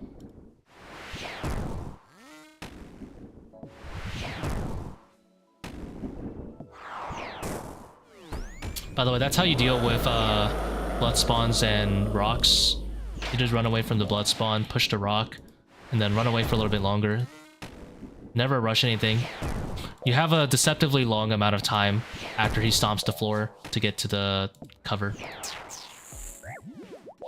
Oh, I didn't dodge to suck.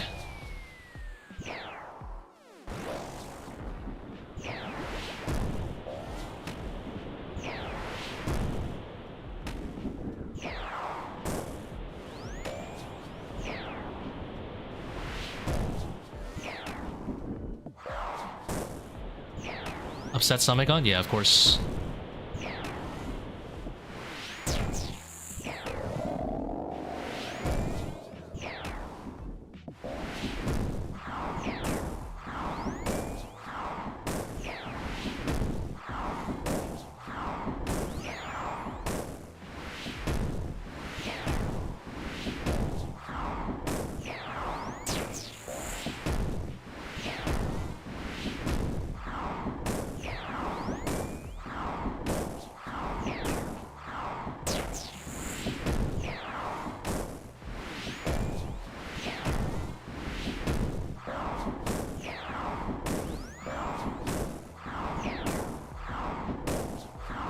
These long movements like this, great way to keep it moving while you're praying.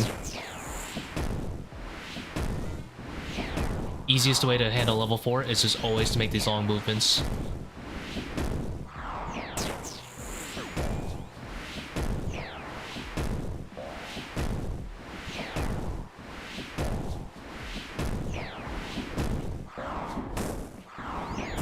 Sometimes they even won't see you if you're lucky. They spawn on the other side, but you shouldn't really rely on that.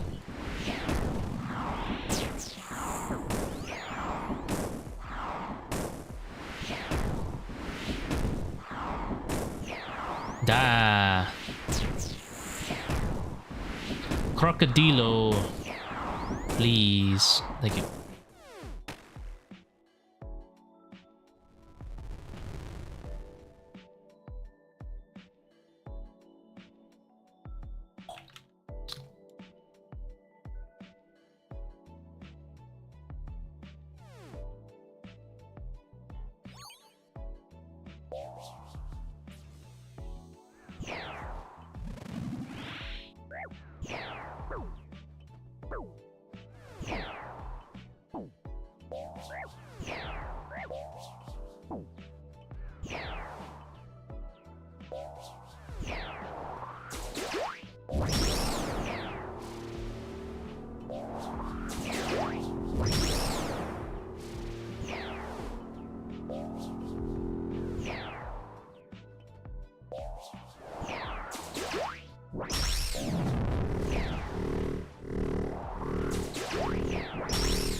I think that's the timing.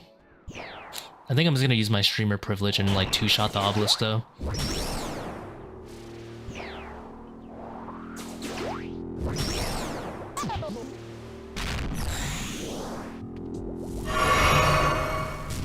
It just works every time without fail.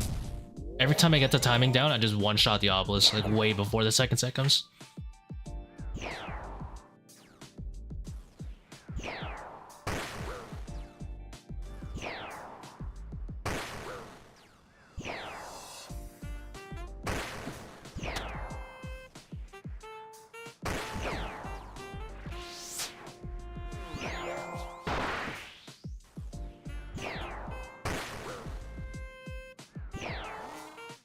Time save if it's low HP, grasp it.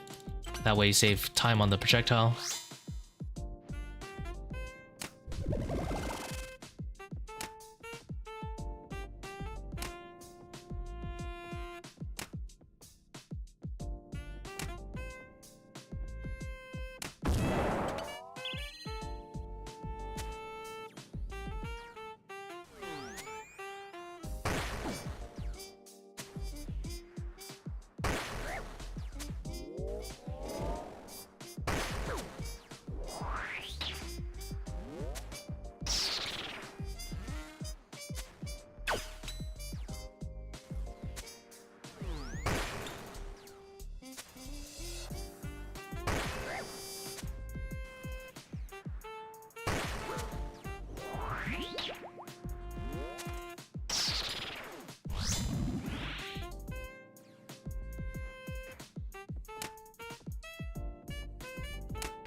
Would you still max at 58? You would actually max at 59.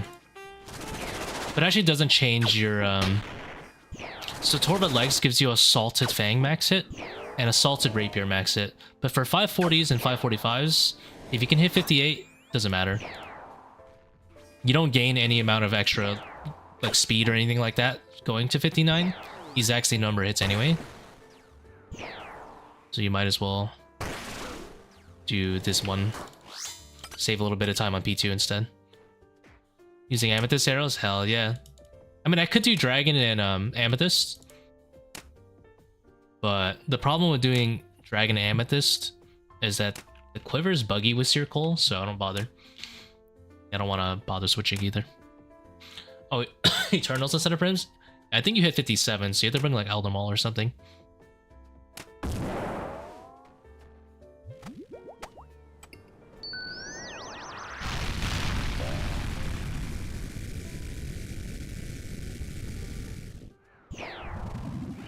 Of course, the Amethyst arrows aren't so I can be cheap. It's just simply because Seercull only lets you use up to Amethyst. Surprisingly, doesn't make a big difference between Dragon and Amethyst for P2.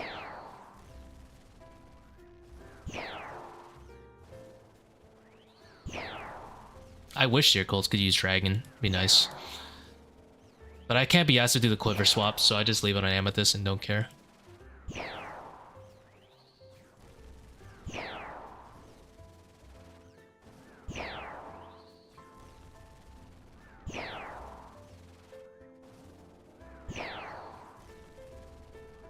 Who mistimed that?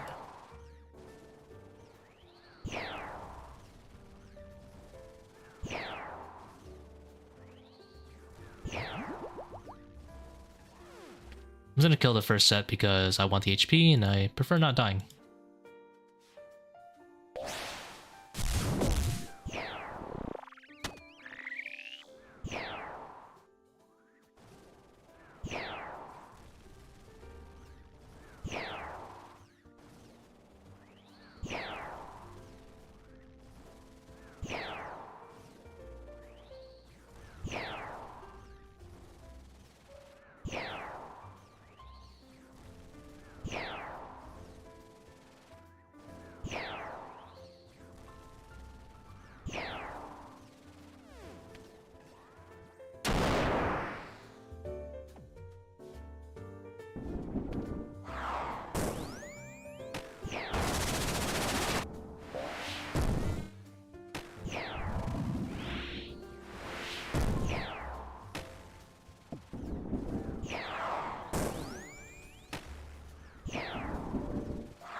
Where is the DPS?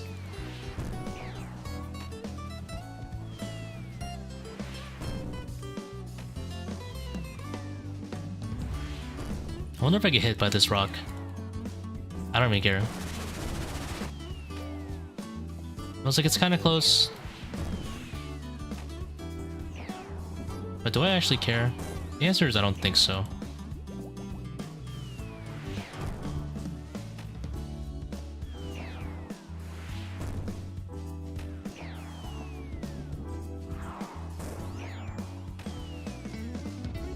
Have I always liked left to right switching over up and down?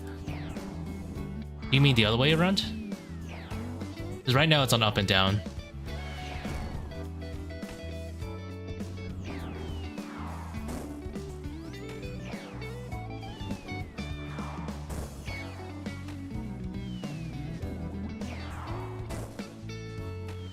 So I actually used to do them like a more classic horizontal. Well, I'll have my gear like that. And then I think for Tbow, I switched it to vertical. Because I was having trouble understanding how to use Void and Bandos. And vertical seemed a little bit easier with all the spec weapons you bring into TOB. So I ended up switching to vertical, but there's actually not much difference. You can still do the same concepts from vertical to horizontal.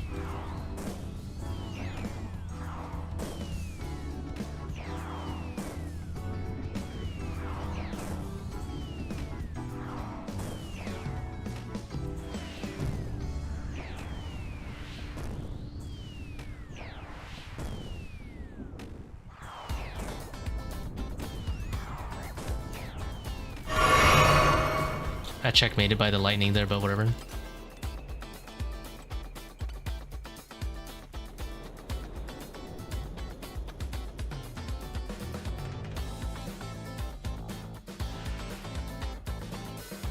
Never lucky, dude. 10 dry? I think one more and we are legally allowed to complain. Sorry, legally obligated to complain.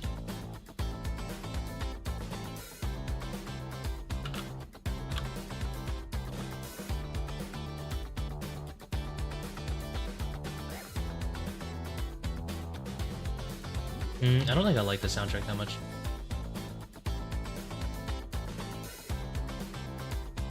I'll use a different one.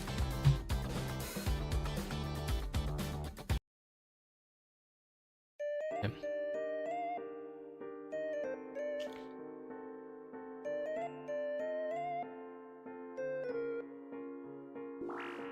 $140K should be illegal. It's okay. I'm printing shadows very, very fast. The drop rate of a shadow on these kind of raids is like 1 in like 130 something, which is extremely bonkers if you think about it.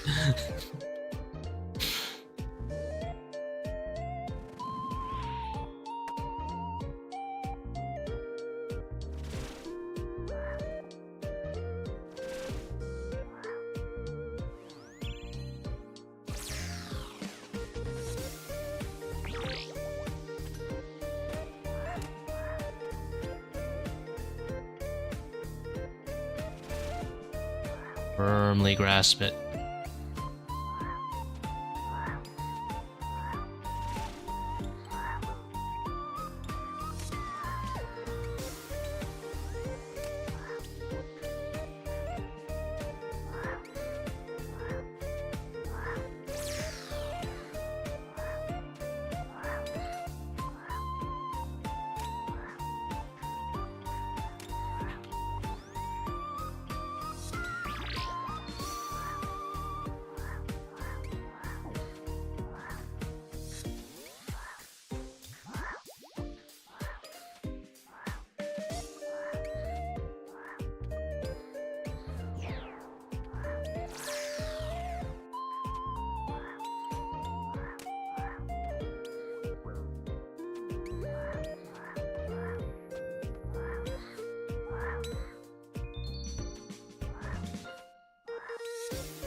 That's more like a good monkey roam that I'm looking for.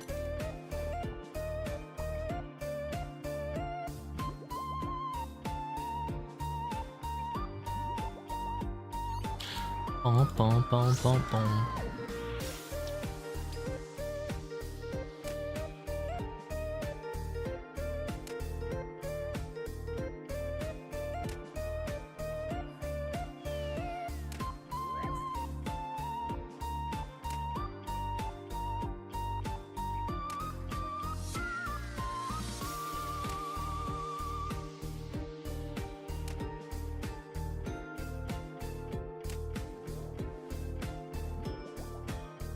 Ooh, I lost a tick there, so I think I go right under right after this.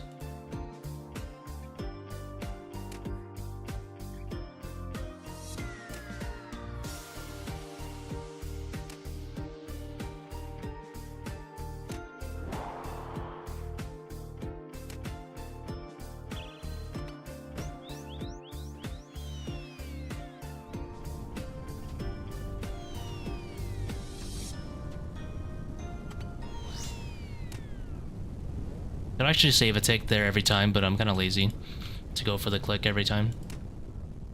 It's very high risk, low reward. Save a tick and then potentially get run over by the Ultor.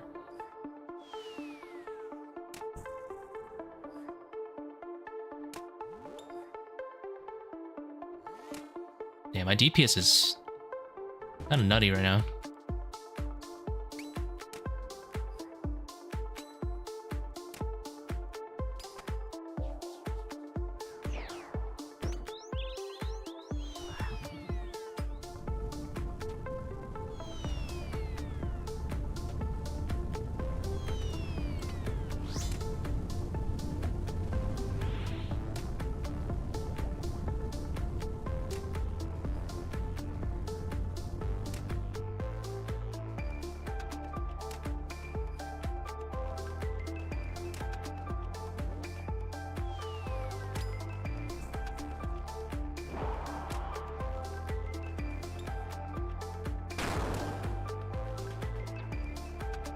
Lost a few ticks there, but I definitely didn't want to risk it.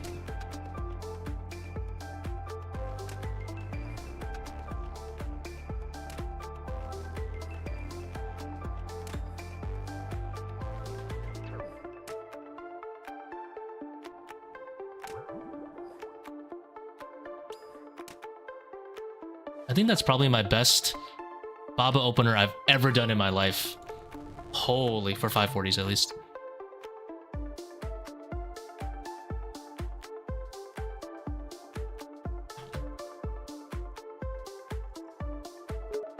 Let me take a screenshot of that.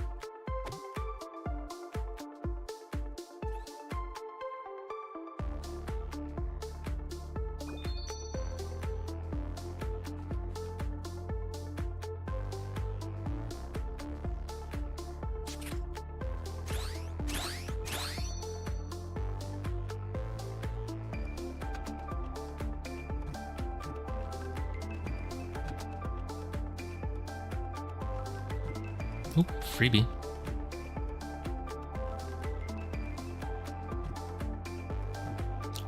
Red into blue. Oh, that's pretty good.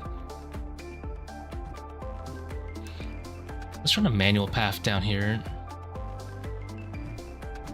That way I save a tick on this one.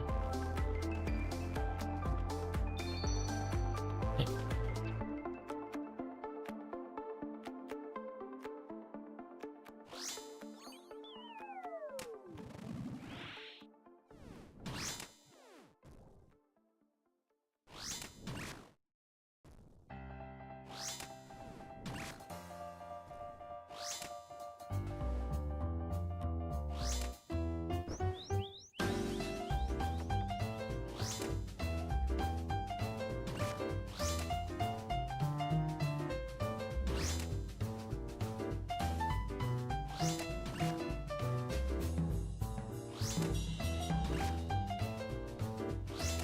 Probably get my chinchonkers ready.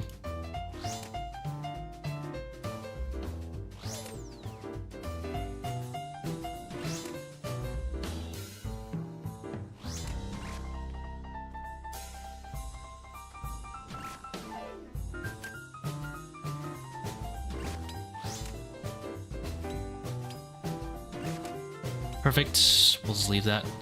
Just like so.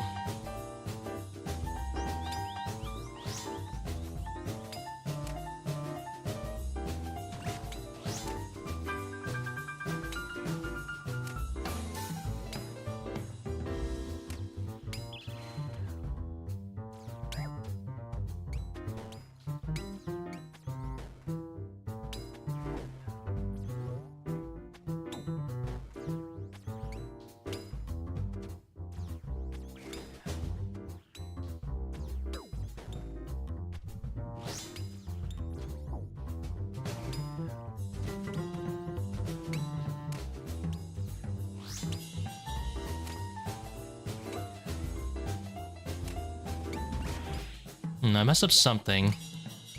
An extra swarm went in. Maybe it's because I just did bring that chin.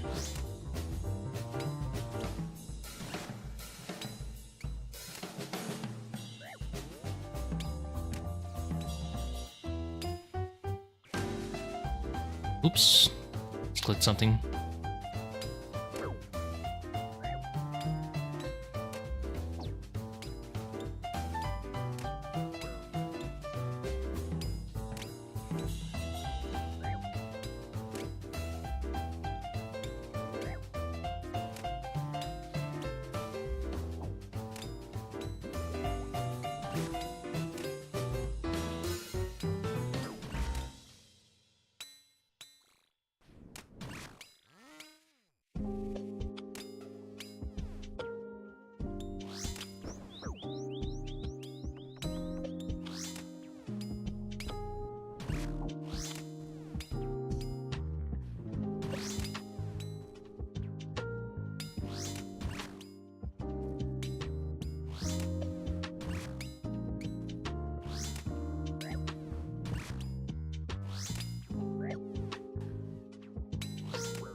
A little bit slow, but not that bad.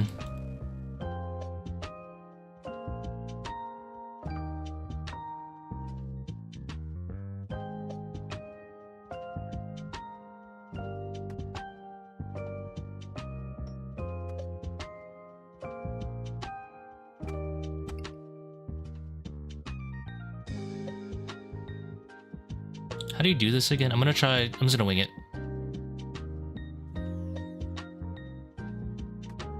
Let's go. It was a little slow though.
A little bit slow, but could be worse. Come on. Nice.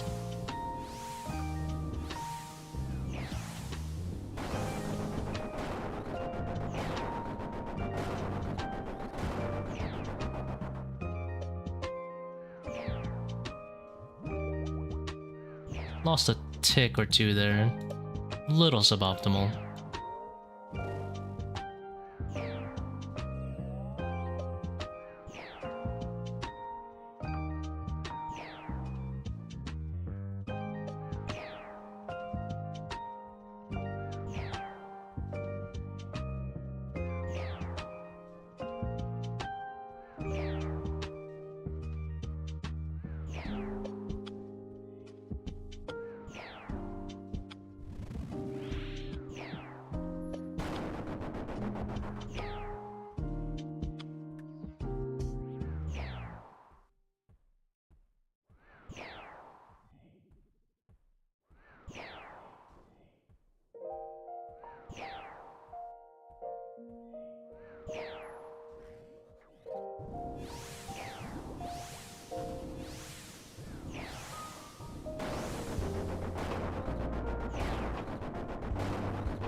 This is a definitely tank one here.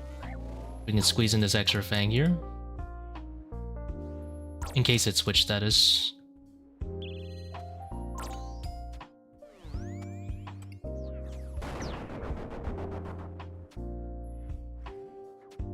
Oh my god, I'm gonna blow up on long range.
Alright.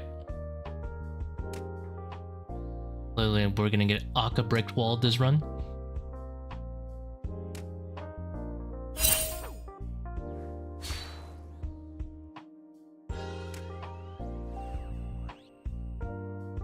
Oof, that's not a good Akkha, but that's okay. Things happen. Game wants to do its dirty sometimes.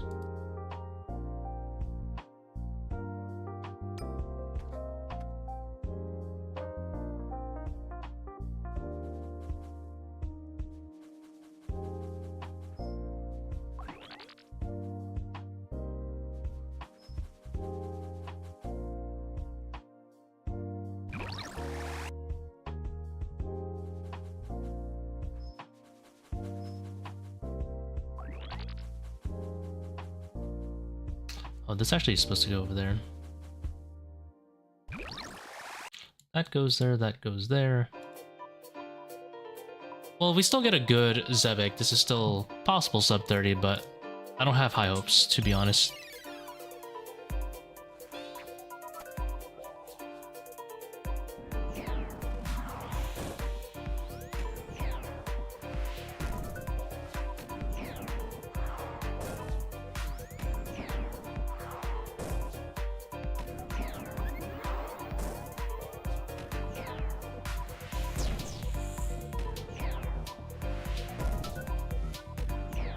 By wasting your time speccing inaccurate. Apparently Seercull, specifically, apparently Seercull always does a 5-tick spec anyway. So technically it'd be better to do long range, right? Oh, I just threw away my solve. Alright.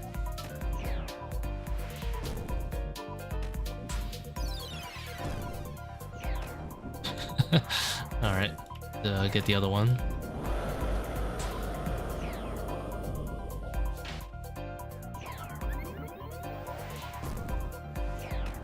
About sending a message.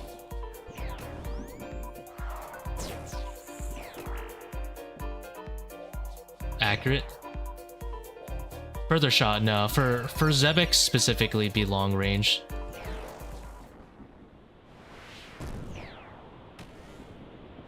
So you can shoot it tick earlier.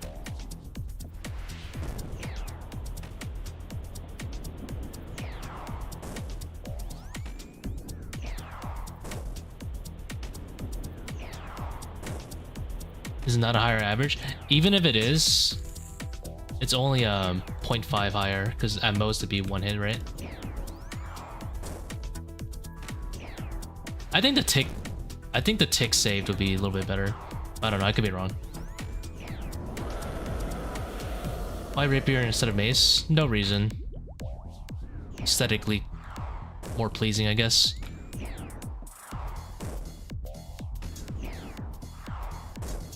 Is there some sort of Zebak Red X for that? No, nothing crazy like that.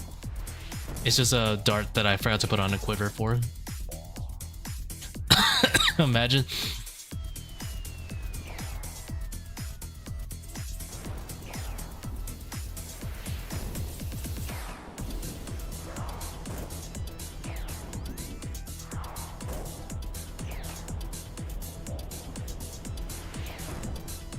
Don't worry, I only found that out a few days ago. It was a very random, obscure fact someone told me.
I didn't take out the ambrosia, did I? Ah, fine.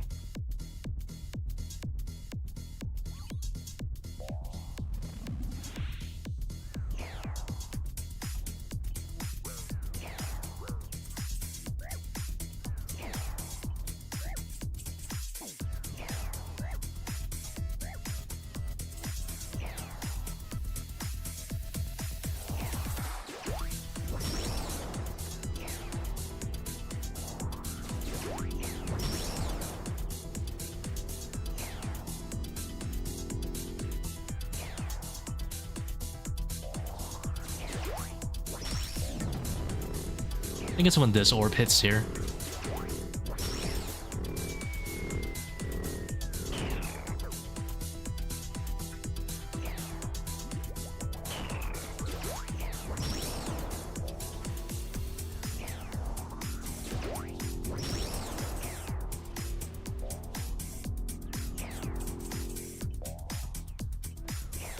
I could be wrong. I'm willing to die to find out. Let's see.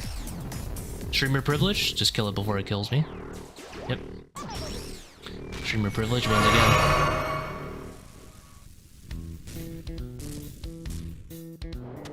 I'm literally never gonna find out this entire stream because I keep blasting it on one set. I've not two-setted it once this entire stream.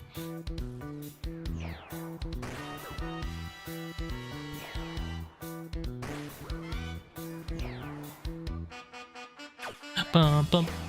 Dun, dun, dun, dun.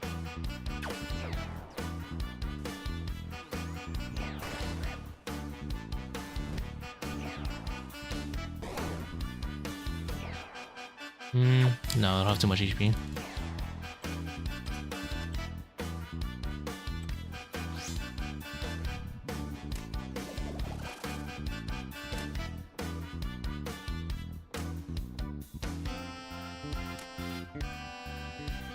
This isn't Akkha. Look. It plays when it wants to play.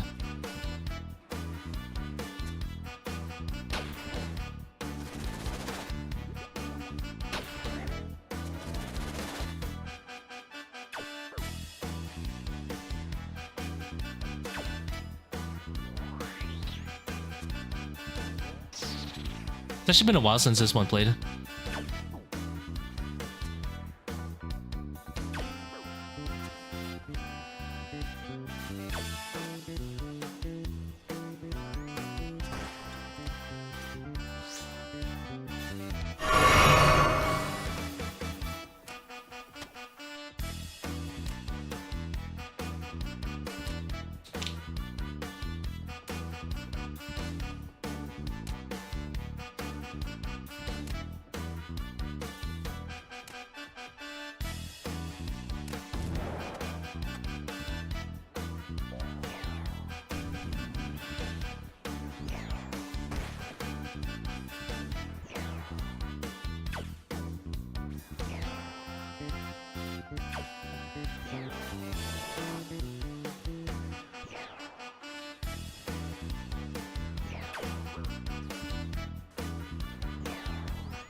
Are you pre-potting?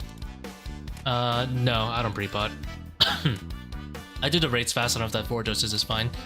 I rarely use it after puzzle or at puzzle, depending on which I remember. Ideally, I use it at monkey puzzle, but I usually forget.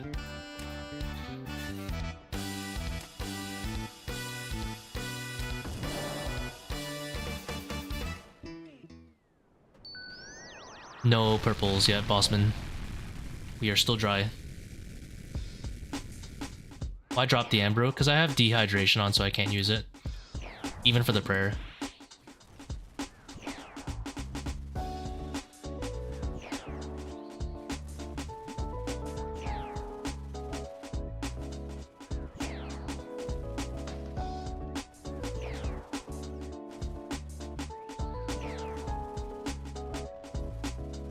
Weird that it even gives, yeah, it's just... it's a little bit weird.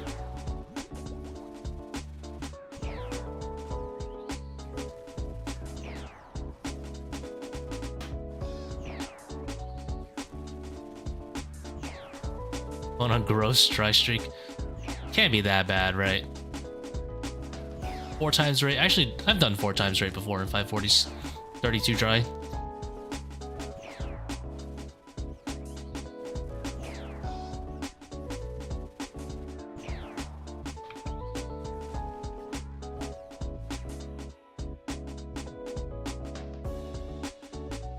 This is definitely not a sub 30, so I'm just gonna skull skip for money. Oops. Billions of ticks lost. Learn ToA did 60 350s to 400s, didn't see anything, don't feel as bad now. Yeah, especially when you're doing those lower, a little bit lower invo, it's not uncommon to go dry. It's a lot better than chambers though. If you're doing like regular solo chambers, oh, you can go dry for a hot minute. What are those rates? Like one in like 23 or something? That's bad.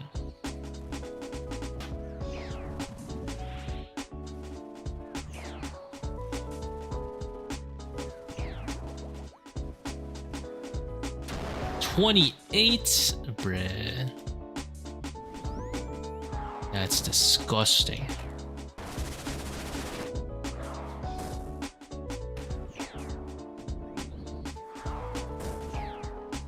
February 24th? Now you can complain. You're goddamn right.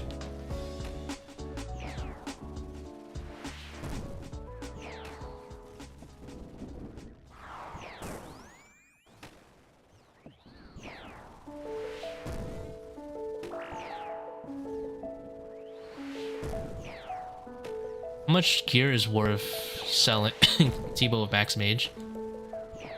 Wait, you mean Shadow of Max Mage, or you mean Tbow? I'm a little bit confused, Juxtaposed.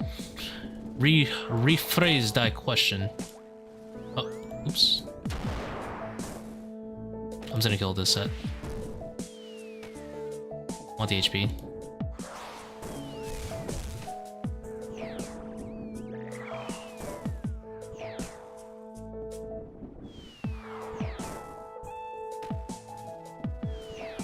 Rephrase that inquiry.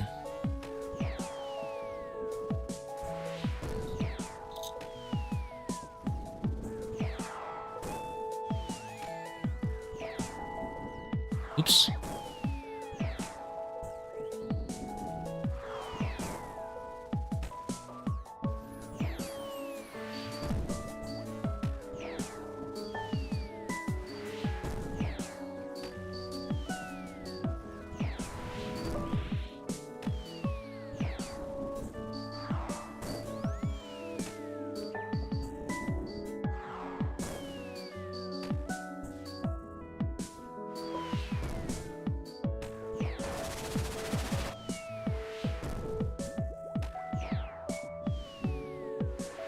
Have a Shadow and can basically get a Tbow without touching Mage.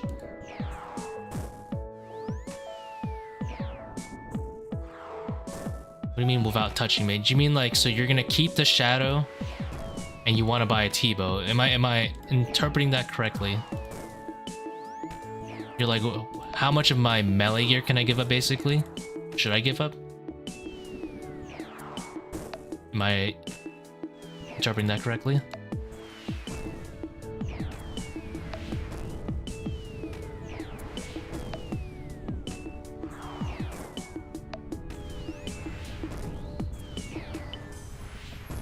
Or am I wrong? I don't even care about dodging it. It's too much work. I would say that's a generally worth rebuild unless you're like kind of like a ToA nerd. If you're a ToA nerd, then I would say you don't really want to give up melee stuff. Or if you're TOB nerd, but obviously you would get Scythe instead. I'm not even gonna bother dodging that. It's too much work.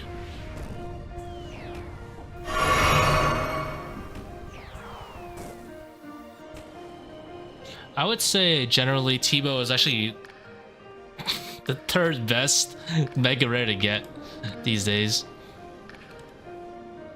Never purple. Like in terms of like a main account wanting GP, Tbow's the third best.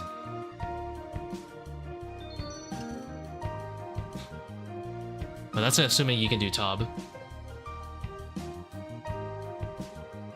Tbow worth about Masori?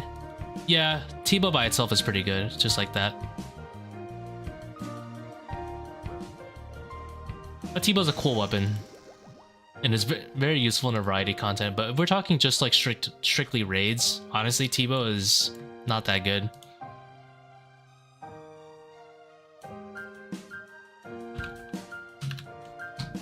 It's a bit weird, but yeah, like Scythe saves more time at chambers than Tbow does, and that's the raid it was designed for. It's crazy.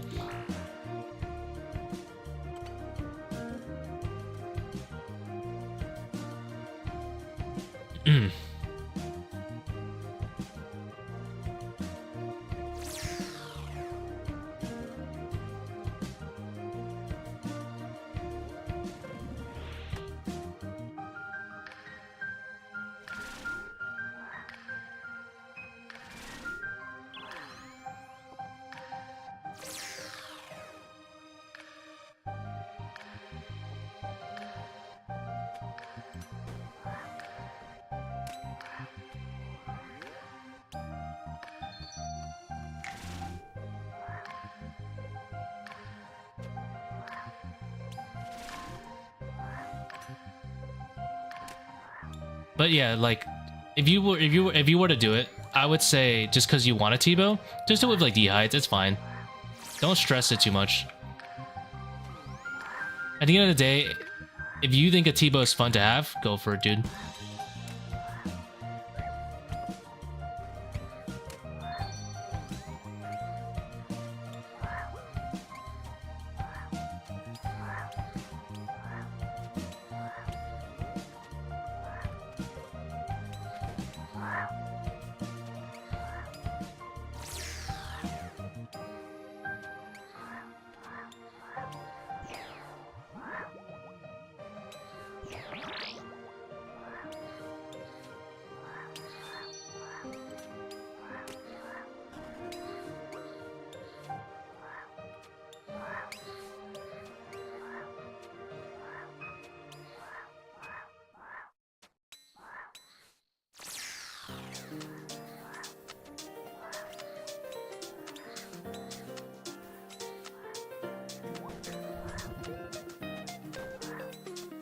Oh my god, chunky thralls.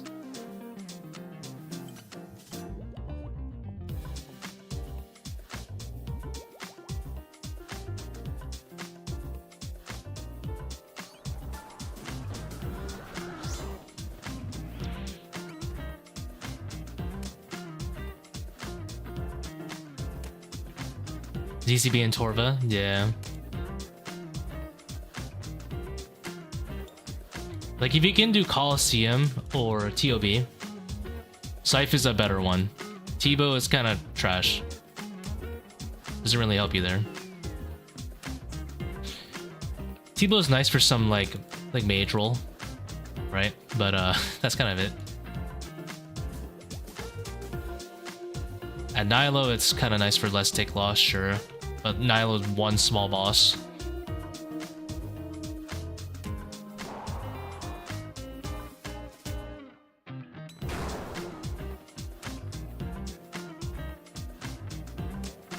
Didn't you say Shadow is really good at TOB? Surprisingly, it is, yeah. This stun timer, I don't think I can get a free Shadow here.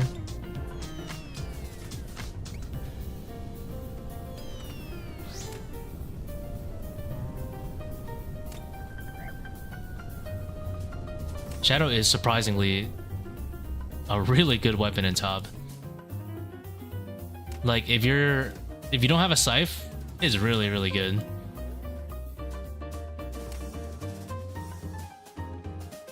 Let me put that into context. If you don't have a Scythe, it's really good.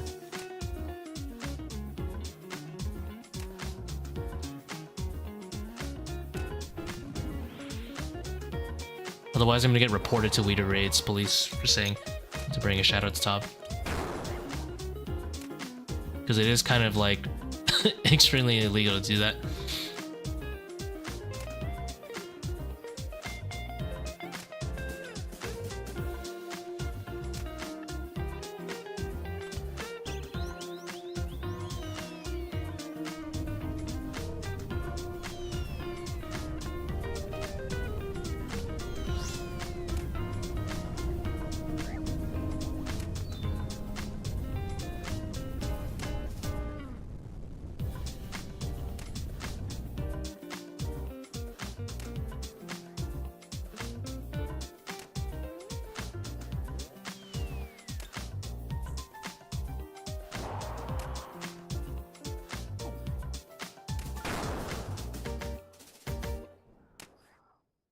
What the heck? So rude. I had a crazy cycle there going. Sang heals, yeah. Well, also because Shadow is just a 5-tick weapon for Nihilo Room. It's like so reportable to use Shadow at Nihilo Room for the waves.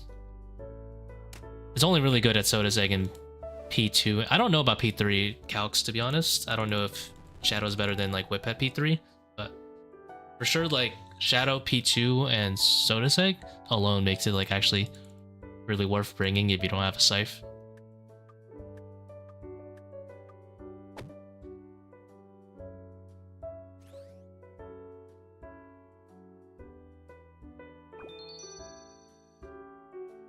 Halberd, pretty nice for learners.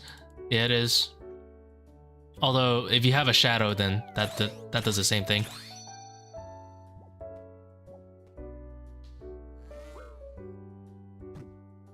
I guess you can't poison, but who cares? That's what you can bring a regular trident for.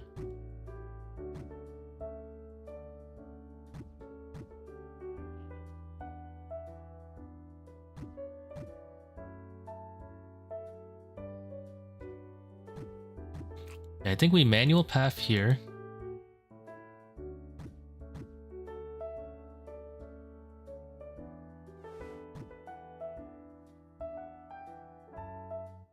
Alright, who dares ping me?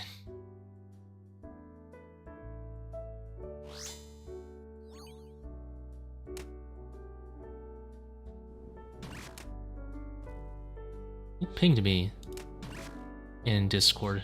How dare you?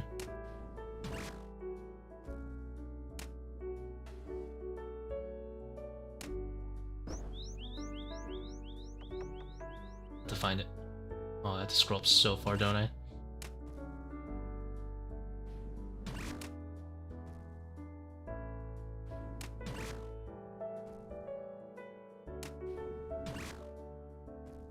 I'm gonna have to look for it later.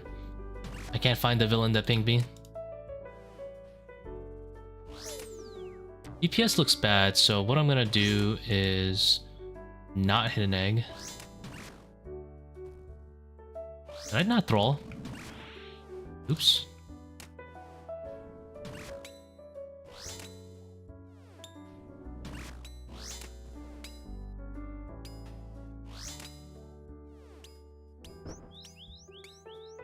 I know Torva legs. So Torva legs surprisingly does not give you an unsalted Fang max hit, which is all I care about for the Fang. And with Rancor, it does not save me any hits at all on P2. Wardens, that is. Which means it's in the dirt.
And just to clarify, it doesn't give min hit either.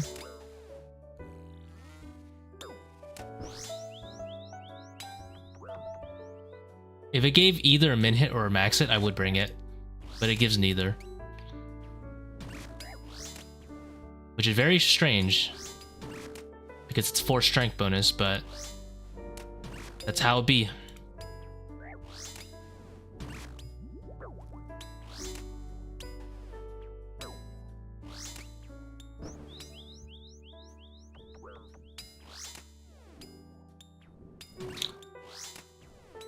Fang weird.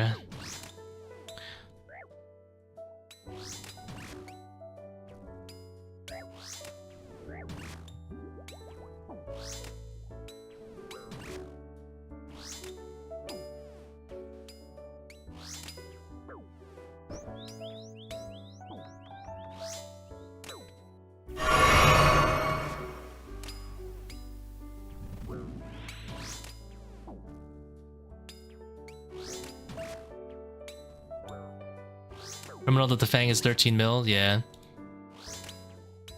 Item is broken.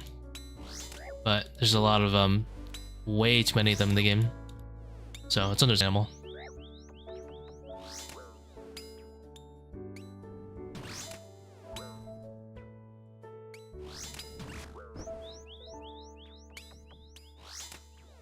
can only have so many like new players coming up to pick it up.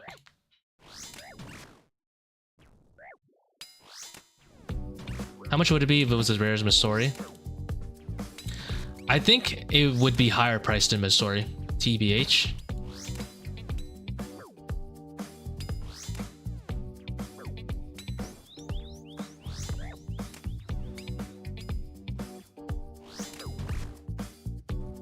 So I'm gonna guess like 80 mil. If I were just to throw a number out there right now, I would say 80 mil. I should have stood on the other side. This is a little bit tick inefficient here, but 200 mil? I don't think 200 right now, but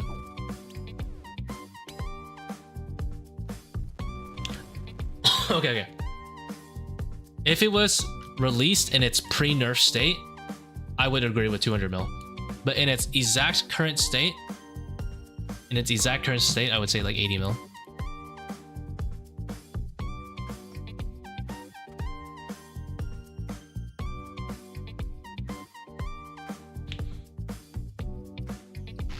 ToA would be absolutely miserable to do if you didn't have to. Like, even more so than it already is.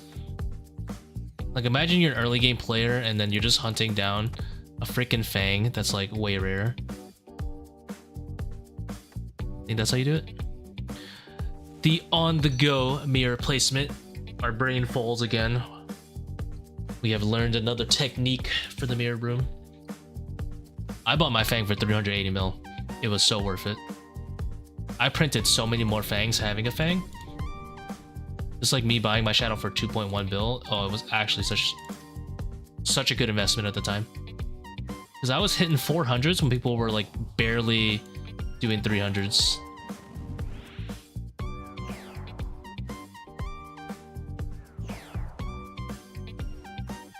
And the money I could print at the time, oh my god.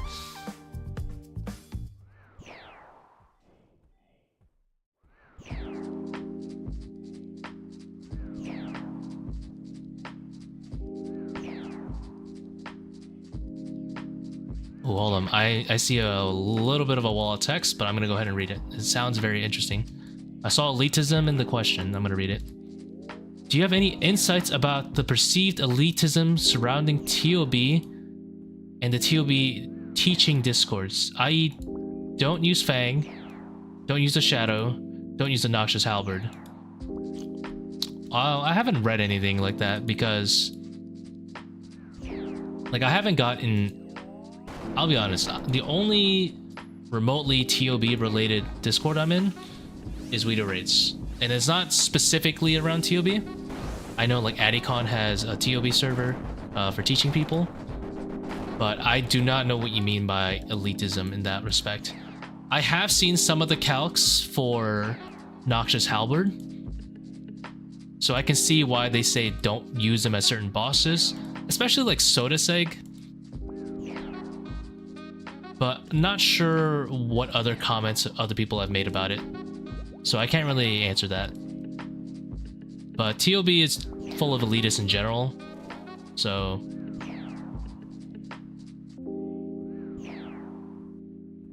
yeah, like in some respects it makes no sense just to use the halberd over other cheaper options, more accessible options. But like, what do you mean? Is it like specifically for people at P2 or something? Shadow makes a lot of sense because of a few small reasons.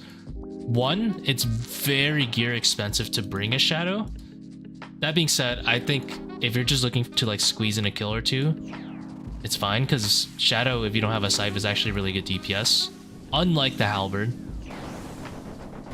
But it's also trash for Nihilo room. So when people say don't bring Shadow, they probably mean in that context, which is don't just bring it like a one-way switch like people do the Sanguinesti staff or like a four-way.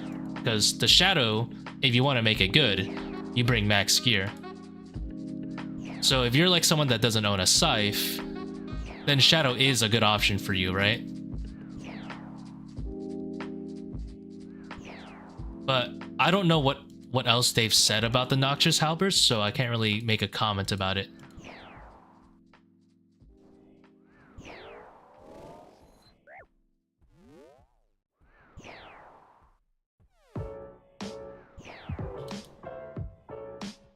And when they mean don't bring Fang, like, to be fair, Fang is only good at Soda Seg.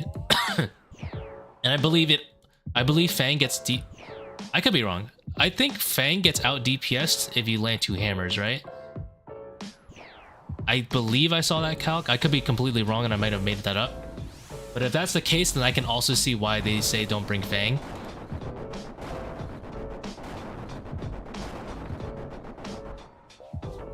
But because at the end of the day, the difference between bringing those weapons specifically for those rooms doesn't help you learn. I think P2 to build up mental confidence having a Noxious Halberd is okay, but considering the DPS probably isn't that much of an upgrade, they probably want you to build better habits.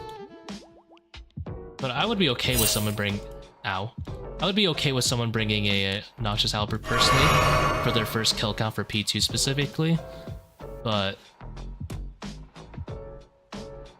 so I remember what my first P2 looks like, and I've taught enough people to see what their P2 looks like, and it's always disgusting. But we also have the Verzik trainer now, so sounds nice.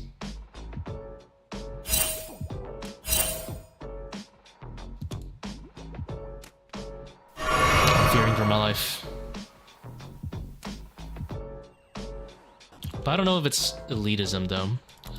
It doesn't sound like elitism when I've seen other people debate it in Weedo raids of whether it's good or not.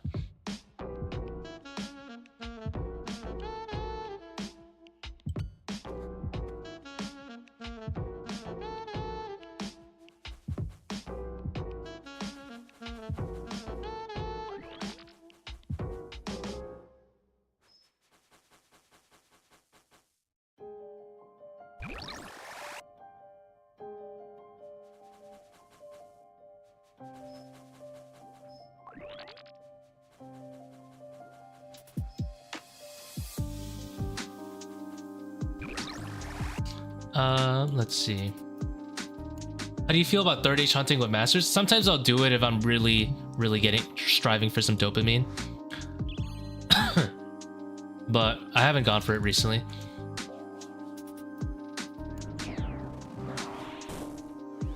I'm actually really good on my mimic rate, but obviously not on 3rd-H. But Tbow most expensive for rarity? I would say so, yeah. I think there's a... I know this is weird because we're in old school RuneScape and Tbow is an item that was made after, you know, like old school RuneScape started getting good updates. But I think a lot of Tbow's price comes from like some sort of nostalgia. I know it's not that old, but I think Tbow unironically has nostalgia factor in it. And this guy, bugger off, please. I think Tbow's old enough and that people actually have nostalgia for it, so they want it.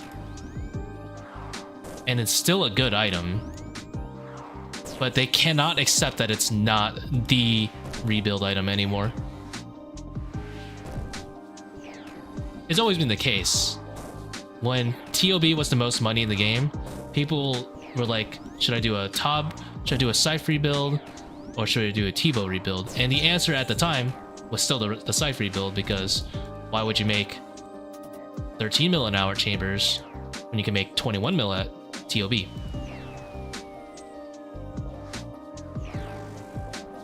You know? So...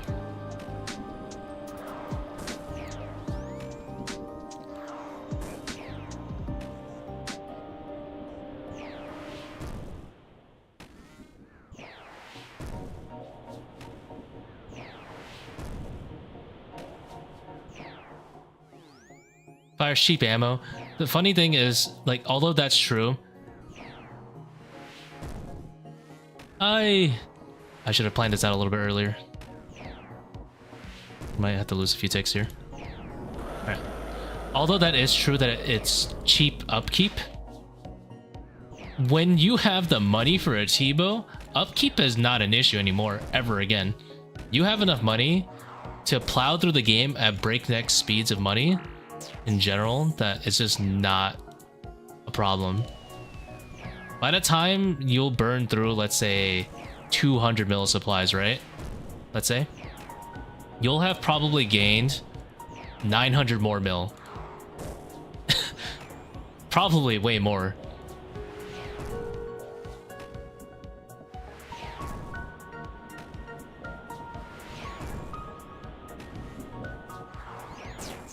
Think of it this way. So you could buy a Tbow, or I can buy a Shadow and 500 mil worth of supplies.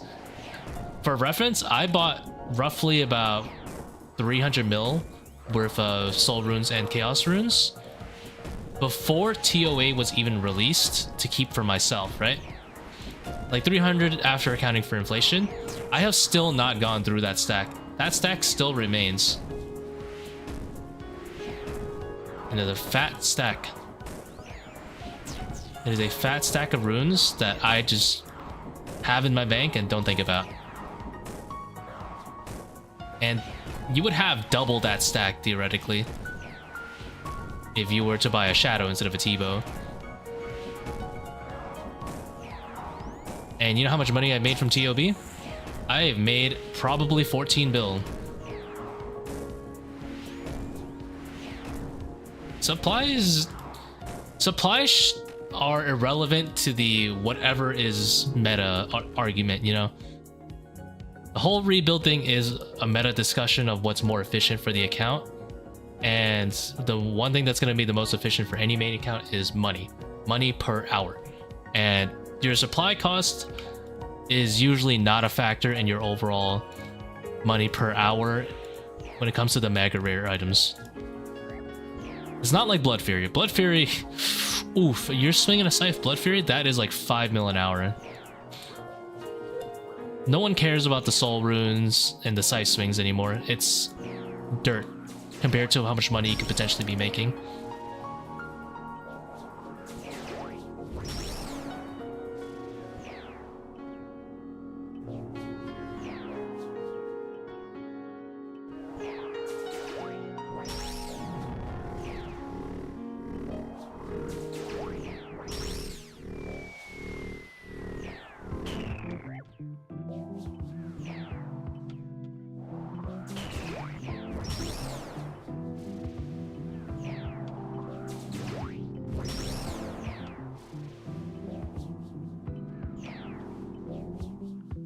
And that argument is under the assumption that you're only doing, let's say, raid content like after you get a mega rare, right? Hypothetically, supply cost has not mattered to you the second you enter the Coliseum with a Fang.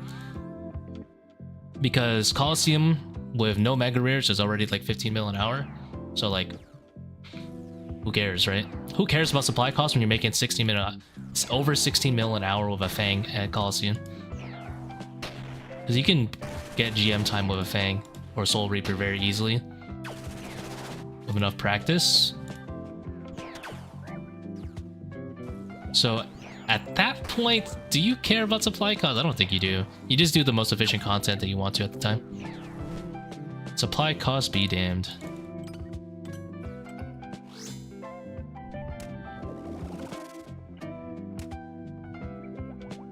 Or you can cut a few corners, like you wouldn't drink like Sand Fuse like I am. Maybe do like Restores or something, but...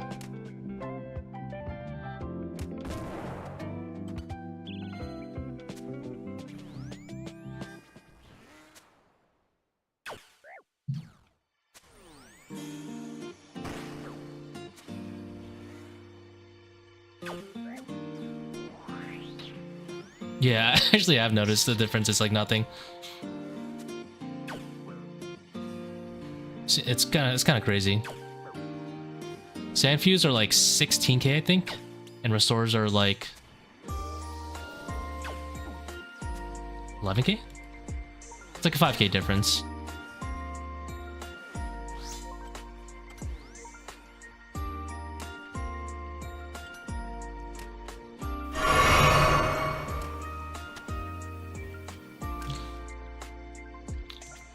You You know how you don't really worry about Divine Super Combat supply costs? It's the same thing. You have Mega Rare money, you don't care. There's nothing.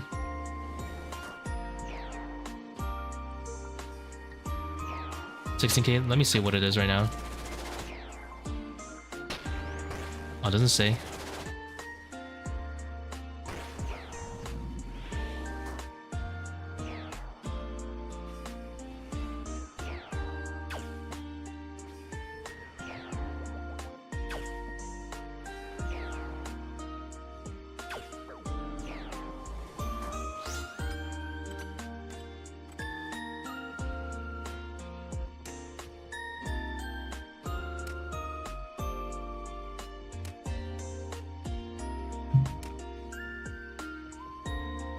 Yeah, Blood Fury Scythe. Blood Fury is the most expensive thing ever. And the funny thing, it has nothing to do with the Scythe. The Scythe itself costs like not that much. The Scythe is not that much. Even Blood Rune's at 300. Ever since they did the change where you don't always consume like every Blood Rune. I think a Mist doesn't consume, right? Or something like that. Like a Zero doesn't consume Blood Runes anymore. But Blood Shards don't have that changed. You're always just swinging 5k, 5k, 5k. It's crazy. Well, I guess it's not 5k. It was 5k when they were like 13 mil. At 9 mil, it's 2,700 a swing plus whatever Scythe costs.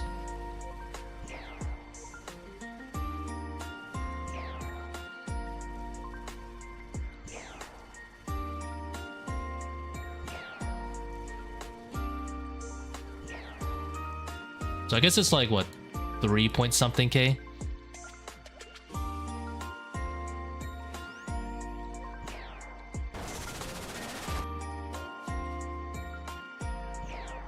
But that's still stupid expensive.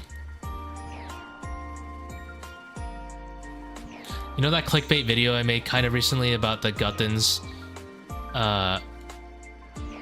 Guttins like Din's Fortis Coliseum? That one was assuming you have a Blood Fury, and it was 16 mil an hour at the time. If you didn't use a Blood Fury, you were making 19 mil an hour. That thing was actually cutting into 20% of your money.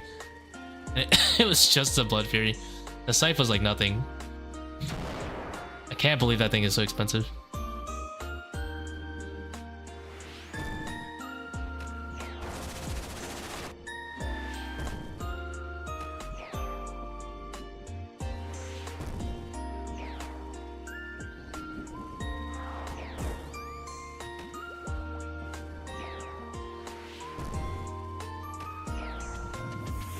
You know, today I've surprisingly not died, and I was lagging in the beginning of the stream too.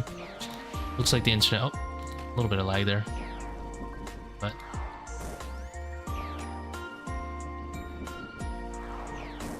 bring Rancor, camp it as a switch. Yeah, if you're a more experienced player, you don't need Blood Fury. If you're doing melee only, like, you just chill and use Rancor and like 1,000 food. If you're doing ranged, you just bring it as a switch.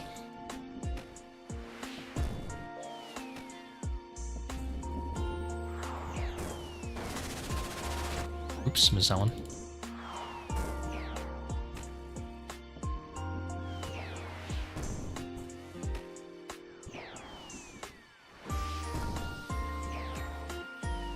I remember Next massive like supply upkeep was this brews. You just drink like a crazy amount of brews per hour. It was like 1 million brews per hour or something. Which doesn't matter when you're at Next, but like that much. Here's a fun tip if you have some like early or mid game friends that don't want to do Next because of the high supply cost. If you're on main accounts, use Sunlight Moth Mix. For Zaros phase onwards, Sunlight Moth Mix is tech.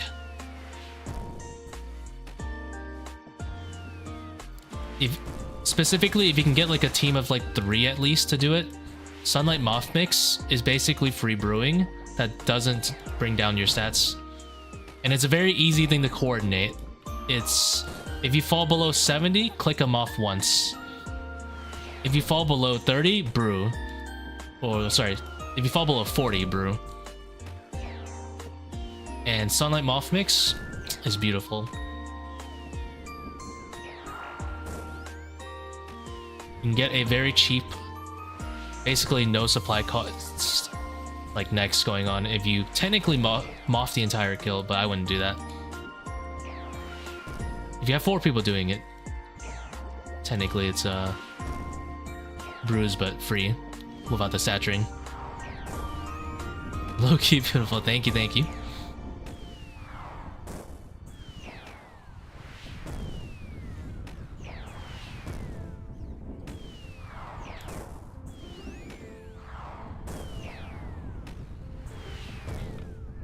Don't tell the next bot farms though. Actually, I think they did bot farm mass anyway. You can get like a really nice cheap small team to, like, let's say do quad 2-kill trips or trio 2-kill trips with just moths and a fang. No blood fury.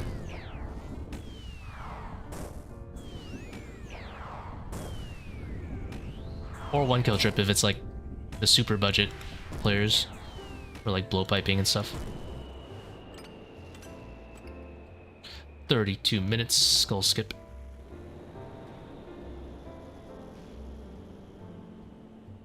Never purple, dude. What is this?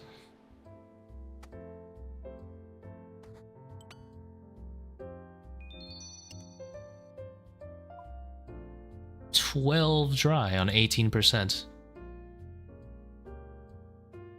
Roll. Alright, let me see. Someone pinged me. I need to know what they said.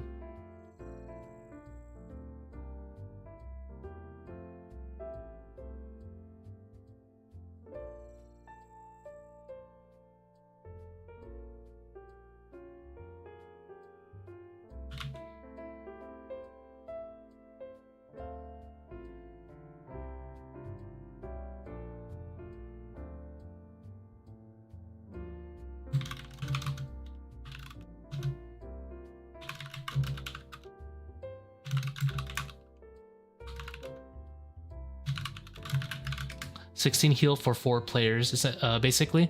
So the way the Sunlight Moth Mix works is that when you use it and players are nearby and, you know, they have like accept 8 and stuff, it heals everyone up to 4 players including you for 8. So each of these doses have a theoretical value of 32 or 64 with all 4. Same as brew, but no brew down, remember. And instead of costing 12k, it costs 1400. So yeah, it's pretty nice. It's actually really strong for Zeros, because a lot of people spam brew and they have no stats for Zeros. So I would even bring it just for Zeros. If it was like a 4-man, just always bring it for Zeros. But yeah, it's gotta be 4-mans, which are technically not very efficient anyway. But still, you know, a lot of people like doing like a little bit of weird skills, me included. Next isn't really something I care about sweating on personally. It's just I kill it with the boys. It's a God Wars boss. I don't care.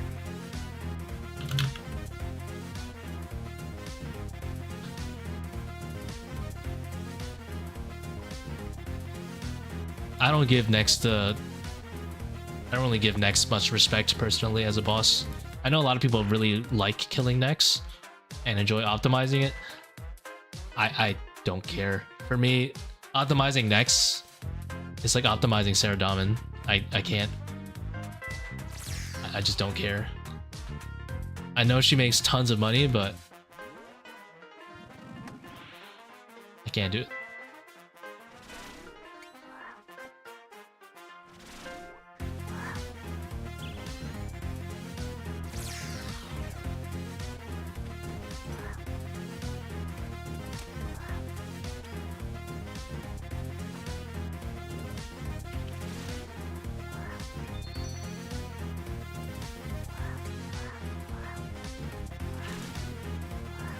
Here's why I don't ever stream on Twitch.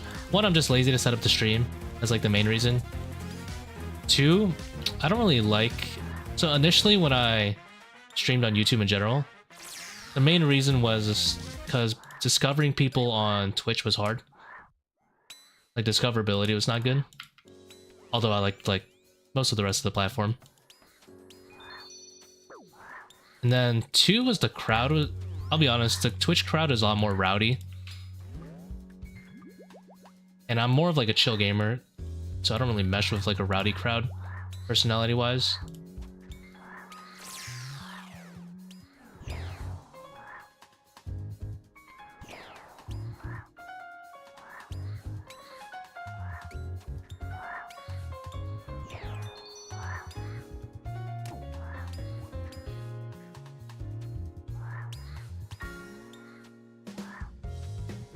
Yeah, and I already had like videos on YouTube, so it was a huge advantage for me to start on YouTube in terms of like growing a viewer base. Although I'm not really like that invested in growing a user base that bad. I just do what I want.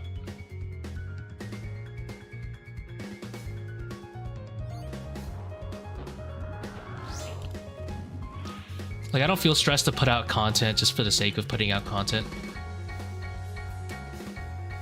Whereas if I did Twitch, I feel like I would feel a little bit more obligated to stream pretty much like on a very consistent schedule.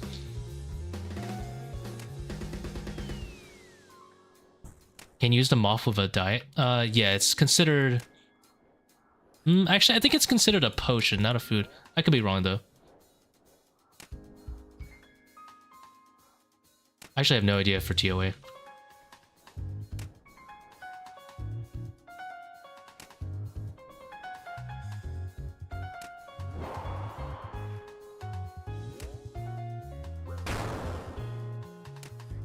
%. I don't think we need to reset in terms of like... I think it'll spawn range here. Yeah, we're chilling.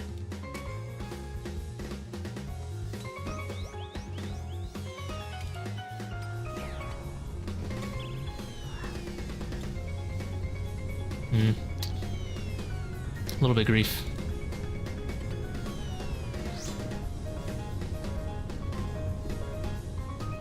Did I just kick the boss? I believe I just kicked the boss.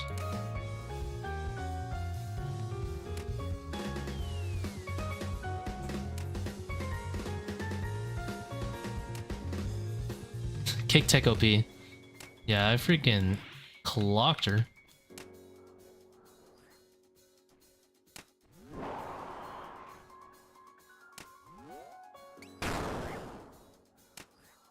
New Red X. New Red X technique right there.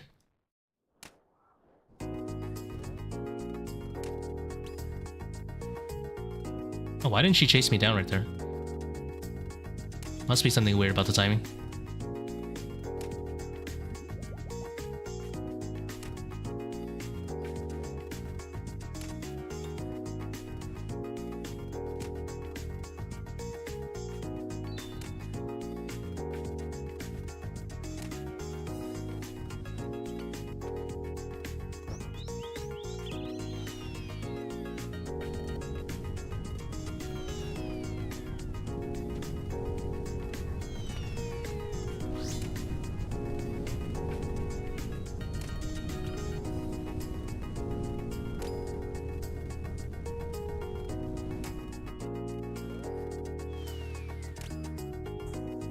It'll be 55% better than a restore.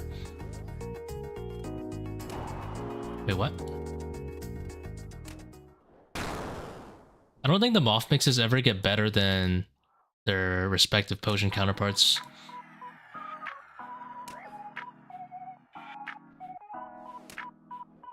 Prayer moss. Those are 2288. What's their value? Is it 28 per dose? The prayer moss, you might be right, actually.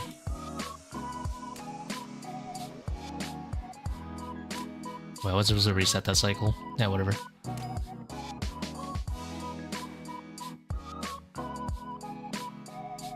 compared to 88 by 2. What is that? 172. Oh yeah, you might be right on that one. But it's kind of hard to get grouped up on ToA.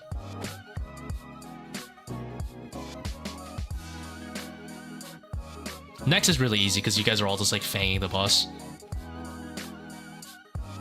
For P3 is pretty easy though, I guess.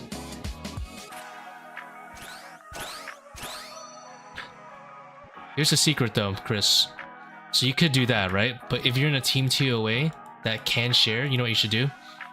You simply pot share regular restores and you already have much better value than you would with thingy, the Moth. Because pot share dupes potions anyway. So just, which is my favorite tech to do in like a duo, is to simply abuse the pot share spell. And then spellbook swap some thralls or something. Although that's kind of annoying to do if you don't have at least like masters for the extended thralls.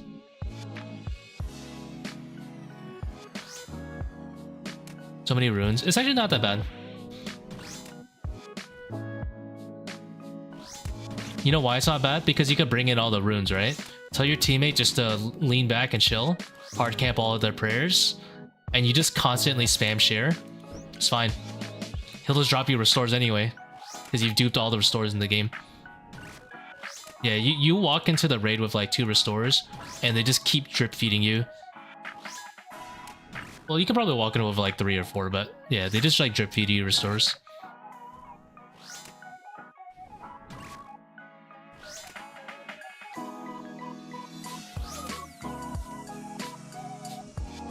Or you could be one of those psychopaths that if you don't care about death charge, what you can do is you bring death runes, you bring I think lava runes? No, death runes and mud runes, and you do the medium thrall. The medium thrall is how much DPS? 0.2 worse than the big thrall, like the greater thrall. That'll save you a lot of runes if you want to do it like that. If you'd rather chill on inventory space and don't mind.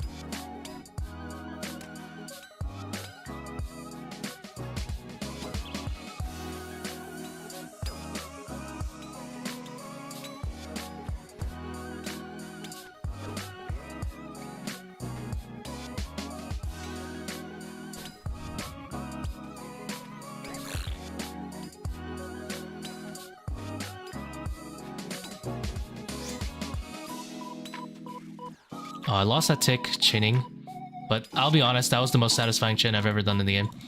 I hit agiles and the melee. Like someone slow-mo that chin right there. That shit was insane. That chin hit the melee, all 3 swarms, and agiles all at the same time. You'll never get a chin like that again.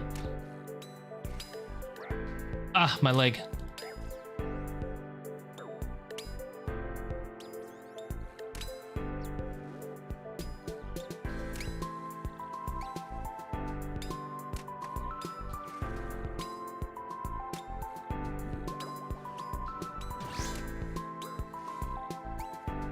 True.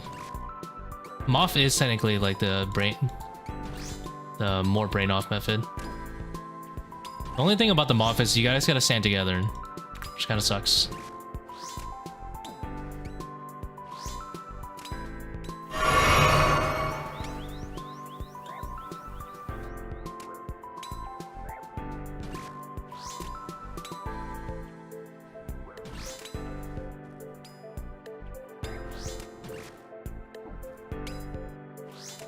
But who the heck has a Moth?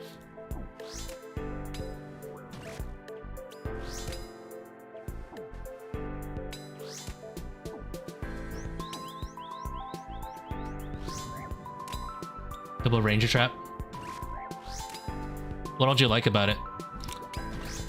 Is it just painful remembering all the different things that can get you killed? There's a lot of different things that can get you killed. Like small missteps.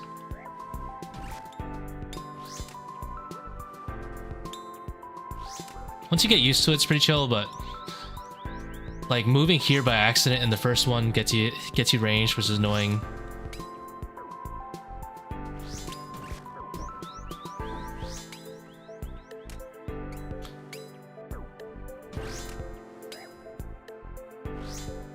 You can get potentially bit over here if you don't set up a wall.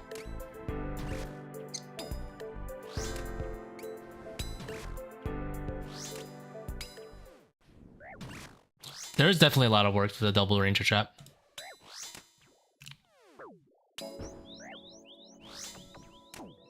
I'm only starting with 4 prayers. Oh yeah, that's pretty rough.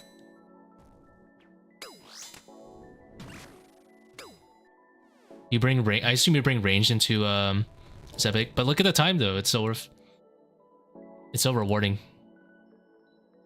It's one of the more rewarding things to learn.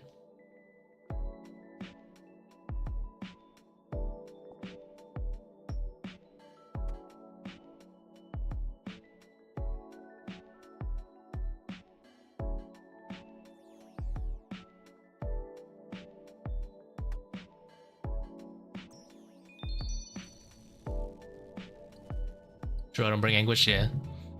Oh, you still have to bring Tacits? Oh yeah, you don't have to bring Anguish. You're fine. I assume you need it for your down, having Tacits.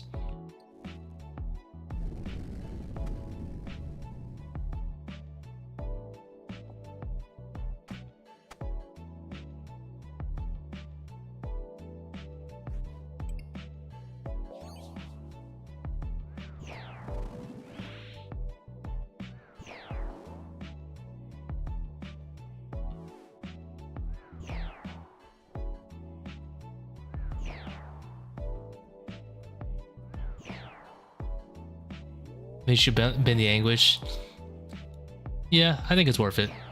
Anguish is kind of annoying to bring. Out of Red Pyramid Akkha. Yeah, it kind of blows. Honestly, it's not that bad.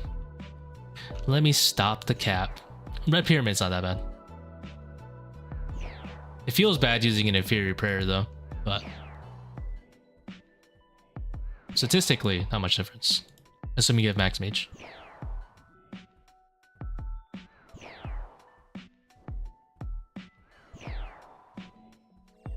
As long as it's not red pyramiding Zebak, that's pretty bad.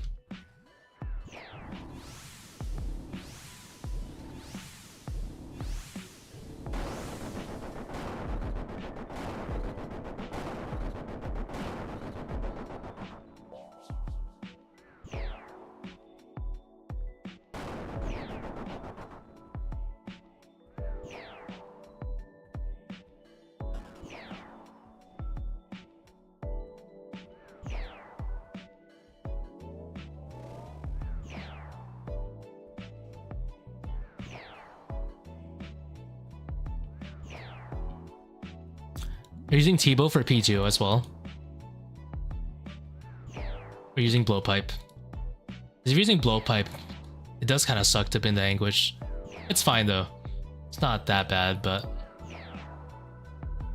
Oh, using Tbow? Yeah, you're chilling without Anguish.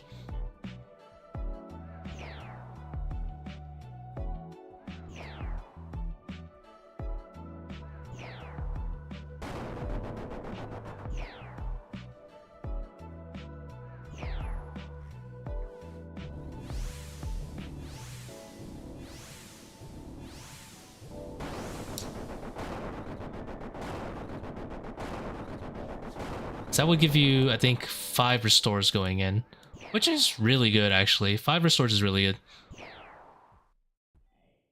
Oops.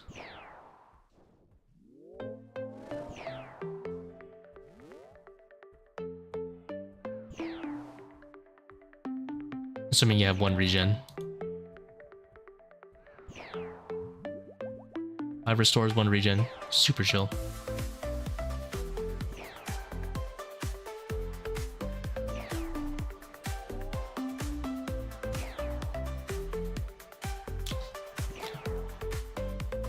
I've been on a pretty good streak today. I haven't really died. I don't think so. Oh, I might have just jinxed it, but...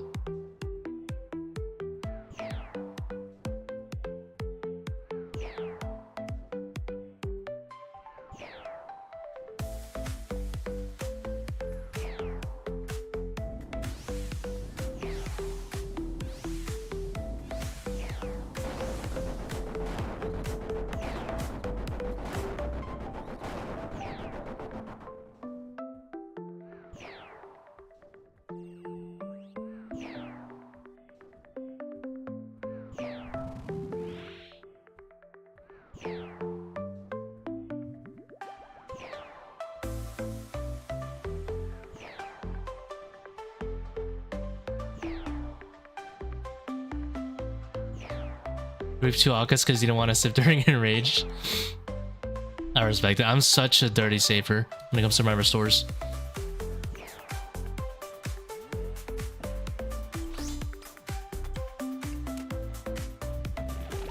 Almost messed that one up.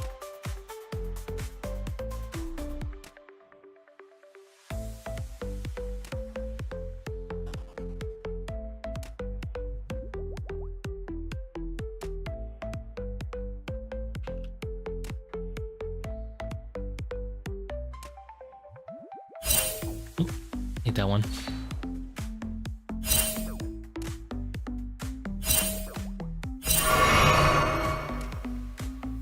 Dude, I almost died clicking my run and orb. Ow. Make it stop. Oh, I didn't. Oh, I know I used a Fang spec. I was like, who took the other 50%? It was me. Who took the other half of my spec bar? It was me, Barry.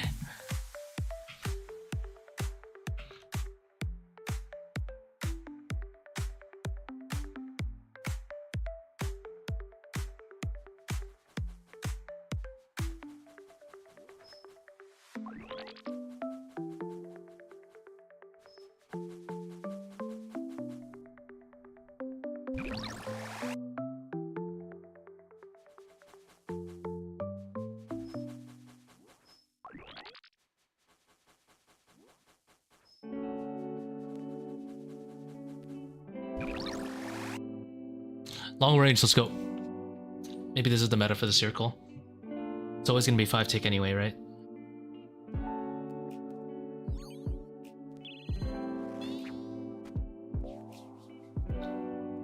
I'm a long range believer. It hit 23. First try.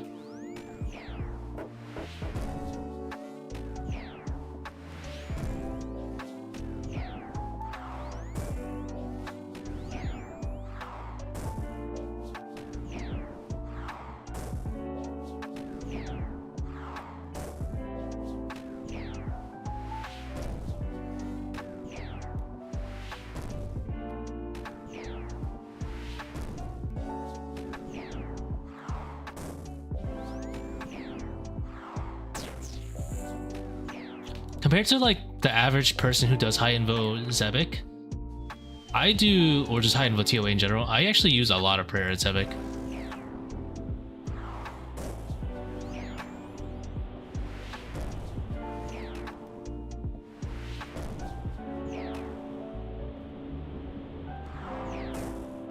Like right there, a lot of people like would bother flicking and stuff. I just don't care. I play so safe.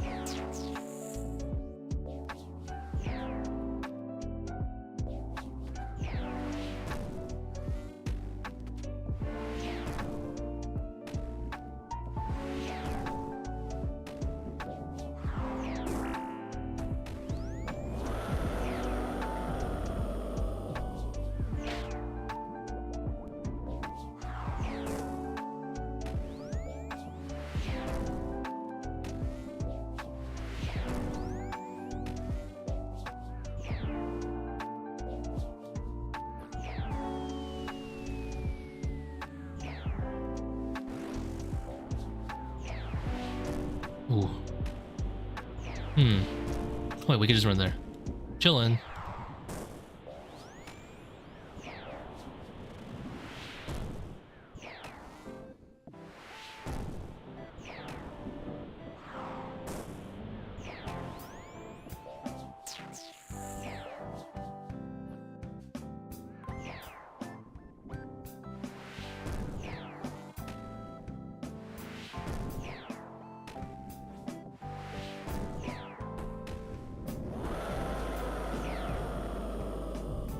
Kind of zooming.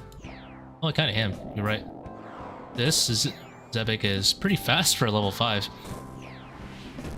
I'm not gonna pray against that one.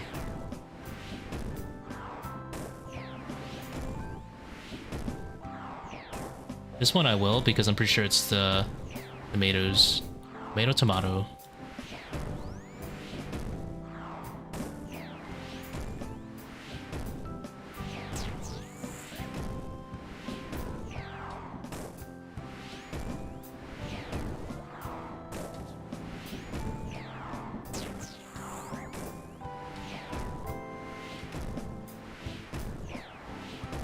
Soiled it. Yeah, ruined it. It was zooming until it wasn't.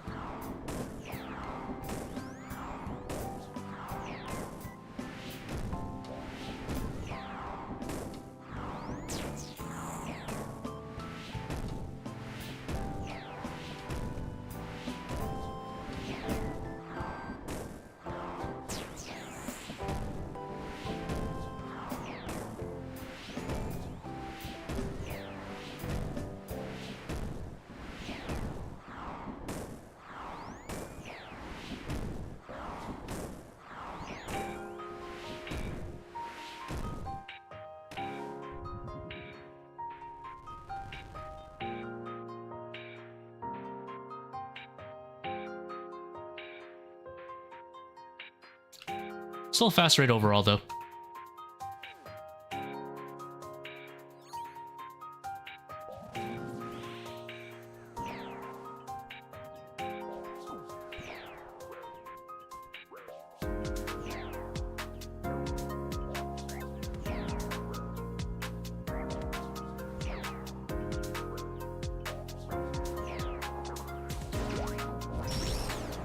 Are Burning Claws good at ToA?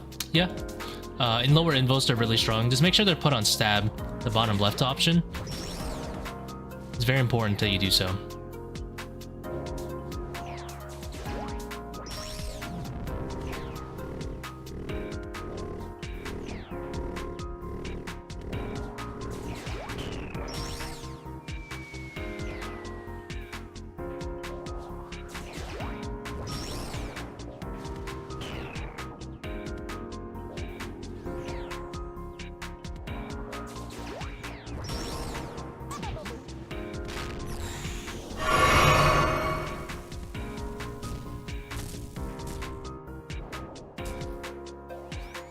This game really does not want me to find out if I have the regen, the tick regen timing right.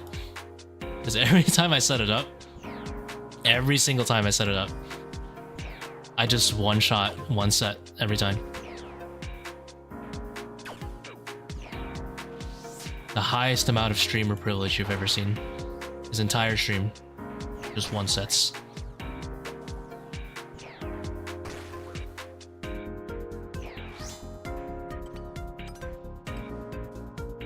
How does it compare to BGS for defense reduction? Well, it doesn't do any defense reduction, if you were asking about that, but I assume you meant like overall time save of Burning Claws versus BGS.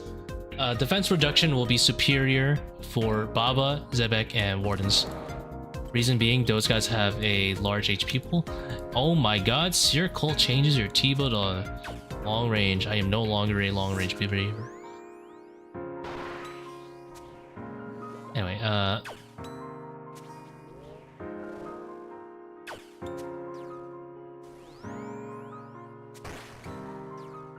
and the reason Kephri is considered to have a lower HP pool is because, one, you cannot spec the first phase because of a glitch or bug. And then two, you usually swarm the rest of it. So you have...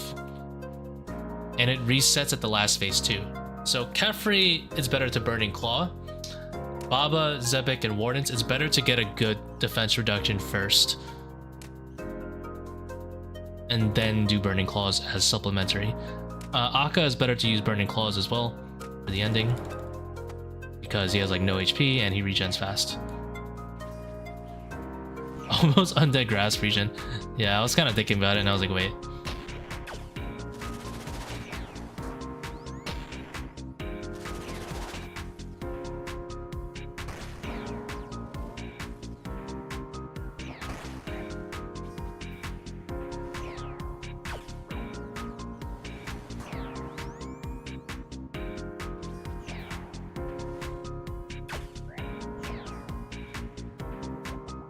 Oh, I could have grasped there. Angel device, no problem, man. Best of luck on your raids, Matthew.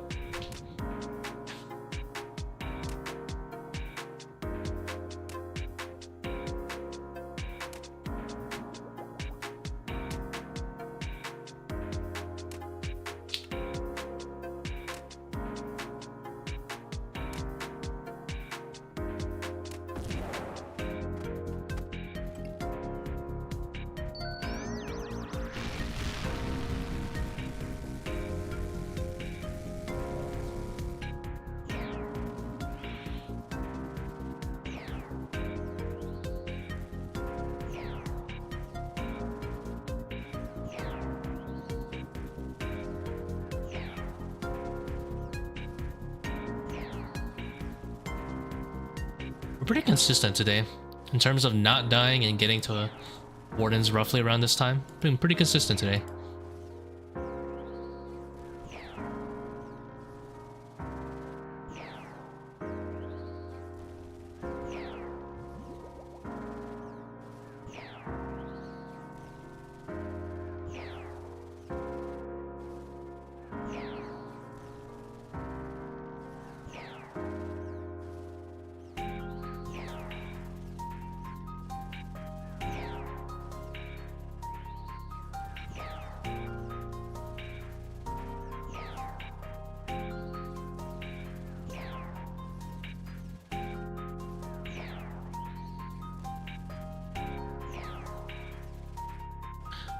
Oh my god. Other people have Tunic and Shadow and I have Tunic and Noodle.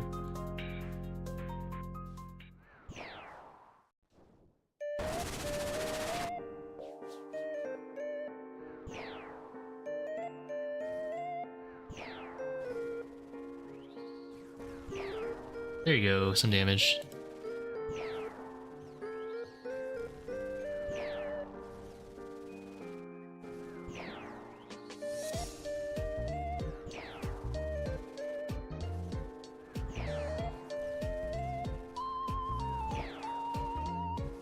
You guys want to hear a very basic invocation idea I have for Akkha? That at the end of a memory, you'll do a very, very quick shuffle of all the symbols, and you need to memorize what it was previously. That would be the ultimate memory check. You would just... I guarantee no one would have that on. Nobody would get that on. That's so spooky. And that means it can go diagonal too. So like the symbols will all light up, and then it'll do a quick shuffle, and then you solve. And it can go diagonal and stuff too.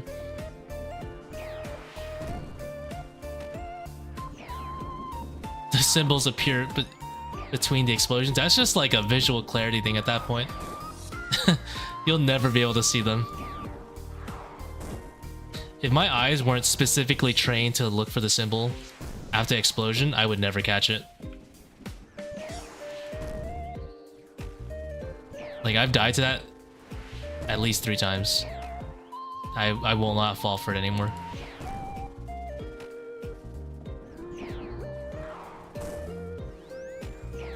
I have the most crackhead idea of changing Akkha's last phase, you know, the cum phase. So instead of having 4 shadows, right, and him teleporting randomly when you hit him like 3 times, which is like weird as hell, what if instead... Hold on. You think they'll ever fix the invos? Add more invos? I honestly don't think so. It depresses me. I don't want to talk about it, but it depresses me. I don't think they'll... anything. But I will refuse to give up, and I will keep making ideas. If after first memory, it did another memory puzzle with text, well, next phase. It wouldn't be next phase. Oh, like you have to memorize it for like a whole minute, I guess. Honestly, that'd be a lot easier because you can type it in chat. You can type it in chat that way.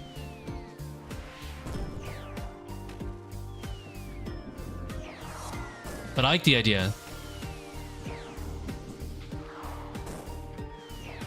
Compared to like on-the-fly memorization, where you don't have time to like type it in chat. That's also a good thing though. Like that's absolutely could be a good thing because then you have someone's team rolls to type it in. All of them purples? Oh, don't worry, we are dry.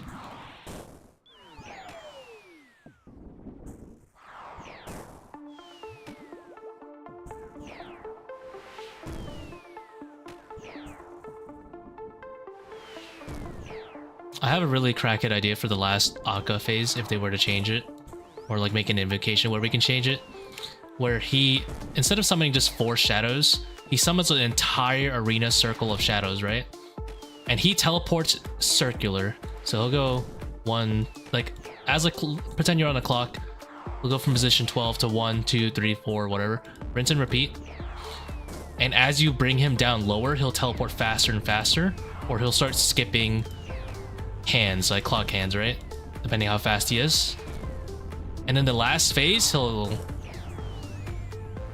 And there'll be, you know, cum orbs this whole time. You only have like a tick or two to hit him. And you can obviously, you know, like predict it because he's going in a static pattern.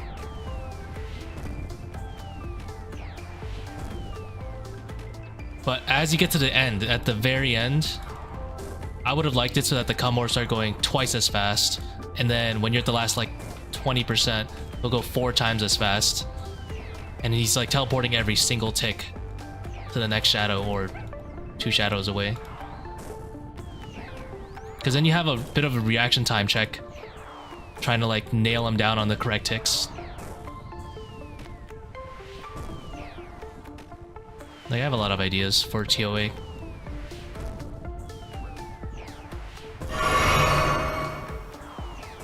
I even had one cool one where, at the cost of, let's say, either doubling the speed of the unstable orbs or making them deal 5 more damage, you can teleblock him to prevent him from doing a teleport the next 10 ticks. Never lucky, dude. Not lucky though. 13 dry, 18%. That's crazy, my man.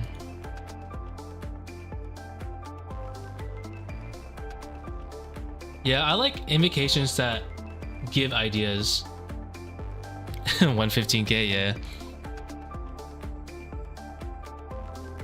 Blue tab's fat though. A lot of dragon stones in here.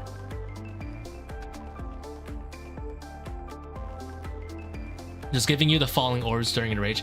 One of my ideas for another invo was that if you take this invo, you have a bunch of like positives and negatives. I called it double-edged curses. So you can like cast curses on Akkha and he would curse you back. Another one I had was you can teleblock him right before he does the memory special, but then he gives you like frailty 1. If you've done Colosseum, he'll give you frailty 1. Another one I had was that you could telegrab the cum orbs to change their direction, because telegrab no longer has a delay.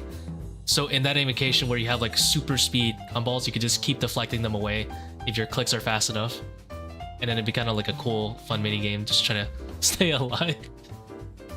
Your role is to continuously deflect all the orbs so your team doesn't get shit on. That was like a mini way I wanted to have like rolls and stuff.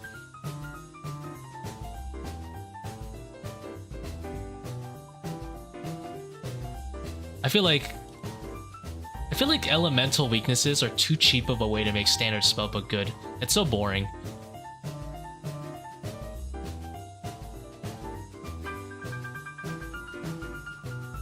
It's good for early game, but like when we're talking like raiding, you ever feel like shooting for your Zuck helm? No, there's just so much content I don't really care about. And I don't care about the flex anymore. It would be nice to get it. I do kind of want the extended thralls, but like I don't mind doing the Inferno tasks. I think the TOB tasks are pretty easy. I don't think I would have a struggle with them. I don't really want to find an 8-man TOA. I don't really have a care about that. Most of the TOA ones I haven't done. And there's a lot of KC ones I don't want to do. I don't want to do Bryophyta. I don't want to do Ultor. I don't want to do any of these random mid-game bosses, you know, like at this point. So I can't be bothered. Just too many points for me to care about.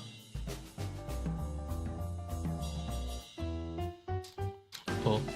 Alright, I think I'm done raiding for today, but I want to ramble about some invocation ideas I have, because it's... Let's see. Let's see. Oh, I have this one that's pretty cool, I think. Imagine poisoning Akkha, instantly changed his phase. Instantly. It doesn't matter if he's mid-attack. The second you poison him, he switches. You can technically create a big circle of constant switching, where someone's on a blowpipe roll, someone's on a Seercull melee roll, and someone is on like a trident roll, right? And then I gave a random thing like Smoke Barrage would always max it if you had this on. And every time you switch him, it does like 10 base damage. That doesn't add to your team's points. So it's not good for the overall purple per raid, but it is a way to get an extremely fast Akkha, specifically if you don't have a shadow and are okay with like switching like a fucking maniac, basically, if you're in solo, I guess. And then I had this cool one where instead of teleporting and doing memory, you know how Phosani's has a dash? I would give it to Akkha, honestly. And if you have Stay Vigilant, then he could essentially teleport mid-dash, and he'll go from any of the shadows and dash. And he will do it like 4 times in every direction. Anyway, I think I am going to eat and call it a night. Thank you very much for tuning in, guys. I have some other invocations, but I don't want to ramble about those yet. I'll save those for later. Invo to speed up Akkha's movement. That'd be nice.